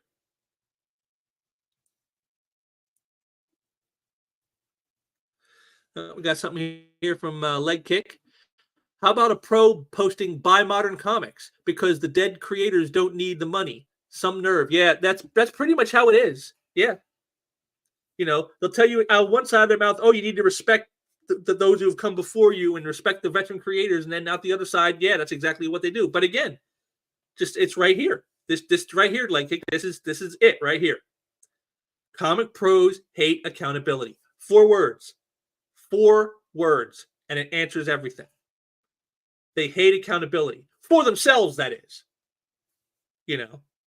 If retailers were actually the problem, they would have no problem calling for accountability. If fans were actually the problem, they'd have no problem calling for accountability. But they know that's not going to solve these problems. They can call fans racist and sexist. They can tell shop owners they're suck at business, all they want. And yet things are just going to continue to get worse and worse and worse until eventually, and that's why they can't accept that. It's everyone else's fault. The one thing I can say I am looking forward to in all this is when they really start to cannibalize each other. You saw a little touch of that on this when you saw Gail talking about the classic Ms. Marvel costume by Dave Cockrum, and then Kelly Sue came in to sort of like chastise her a little bit. I can't wait till we get to a point where things are so bad that that's exactly what you see on a daily basis. You see Jamal Igle going after Dan Slott, or Gail Simone going after Mark Wade, because they have to, because that will be all that will be left. Everyone else will be gone. The retailers will be gone. The readers will be gone. Everyone else will be gone. And when everything's falling apart and it's all in ashes, who else is left to blame now? Who are the only people still around? They're going to bite the hand that feeds. They're going to attack, Bob Iger. They're going to attack, the people in charge and say it's their fault. They did all this. They did what? Let you do what you wanted? Let you write the shitty stories full of your toxic political ideologies? Let you ruin longtime franchises and established characters? They let you do that, and because they let you do that, it's their fault? Well, I mean, I guess, yeah, to a degree, that's true. But, since you had the carte blanche to do what you wanted, well, you could have chosen to do differently. You could have done something completely different. But you didn't. You didn't. These people, they remind me of an old saying I've heard, and it's attributed to Sun Tzu, the Chinese general and philosopher, from supposedly from his book Art of War. And it goes, an evil enemy will burn down his own nation to the ground in order to rule over the ashes. And I think that's kind of where we are now. This is where we are, and this is what they do. You saw again with Ryan Higgins just out and out stating he'd rather the industry burn to the ground than to side with the people who are trying to save it.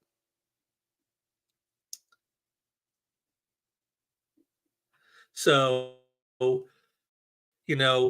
it's sad that it's come to this, because I know there have been plenty of people who've tried to save the industry, who wanted to save it, who wanted to prevent this from getting to this point. And I wish there was a way to do it, but I don't. I feel sorry for a lot of those retailers. I feel sorry for Glenn. I feel sorry for Phil. They didn't ask for this. They didn't want this. But I guess it's just what has to be. I guess in 2 years we'll find out, and then when the shops are all gone, I mean, so what we got to do, I guess, is just find a better way, and that's what I've been doing. I've been trying to support as many crowdfunding comics as I can, trying to help build a new model.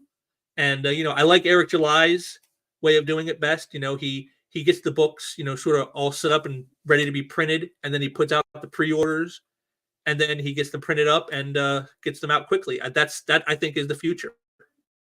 That is the future for comics.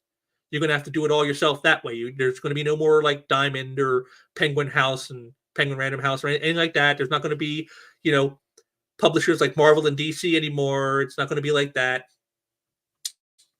It's going to have to be smaller, more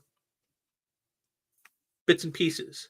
I mean, it'll make a greater whole, but I don't see it as like, the industry that we've known, the one we've known for the last, 40 to 80 years. That industry is gone now, I believe, and it's not coming back. It can't be saved. The people who could save it, they have no interest in saving it. They're too busy, being the ideologues that they are. And it's sad that it's come to this, like I said, but I'm enjoying watching them cry about it.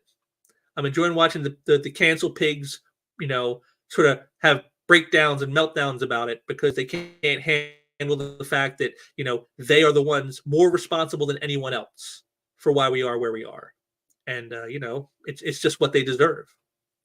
And so when the end comes, and, as much as it may hurt some others, I hope it comes quickly so we can be done with them and then move on to something better. And maybe we can pick up the pieces and make something that will be, worthwhile for people. And we can get back to actual entertainment being entertainment. Well, that about covers it for this. I hope you guys enjoyed it. This is probably going to be my last sequential thinking for this year. So we'll have to see what next year brings. I mean, I doubt anything's going to happen in the next few weeks to be too big. Then we'll have to jump on it and do something. But then again, you never know. Like I said, things happen pretty quick in this industry anymore. But that doesn't mean I don't have anything else coming down the pipe. I'm going to be doing another why it's great with Pops over on Pops channel. You look down there in the description section. I got links to both Pops channel as well as to a playlist right here of all our past ones. We're going to be doing a new one coming up here real soon. And I'm working on a little something special for the end of the year. It's something I did last year with Aaron Lopresti on the now defunct Comic Art Convo. And I like that so much, I figured I'd do it on my own here. So, because I thought it was a little something I thought was kind of interesting and worthwhile. So I'll be doing that here. So that'll be coming up towards the end of the year. And as for the future, well, I'm working on some things. I'm trying to get some stuff going.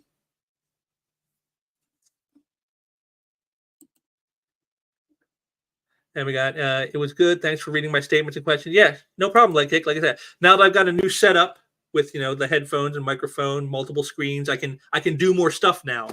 So that's another reason I'm building stuff up this year. So we're going to have some more stuff going. And like I said, I'm working on some things actually behind the scenes to get some stuff going. And in fact, one of them, if you guys want to put the word out to people, help me out here.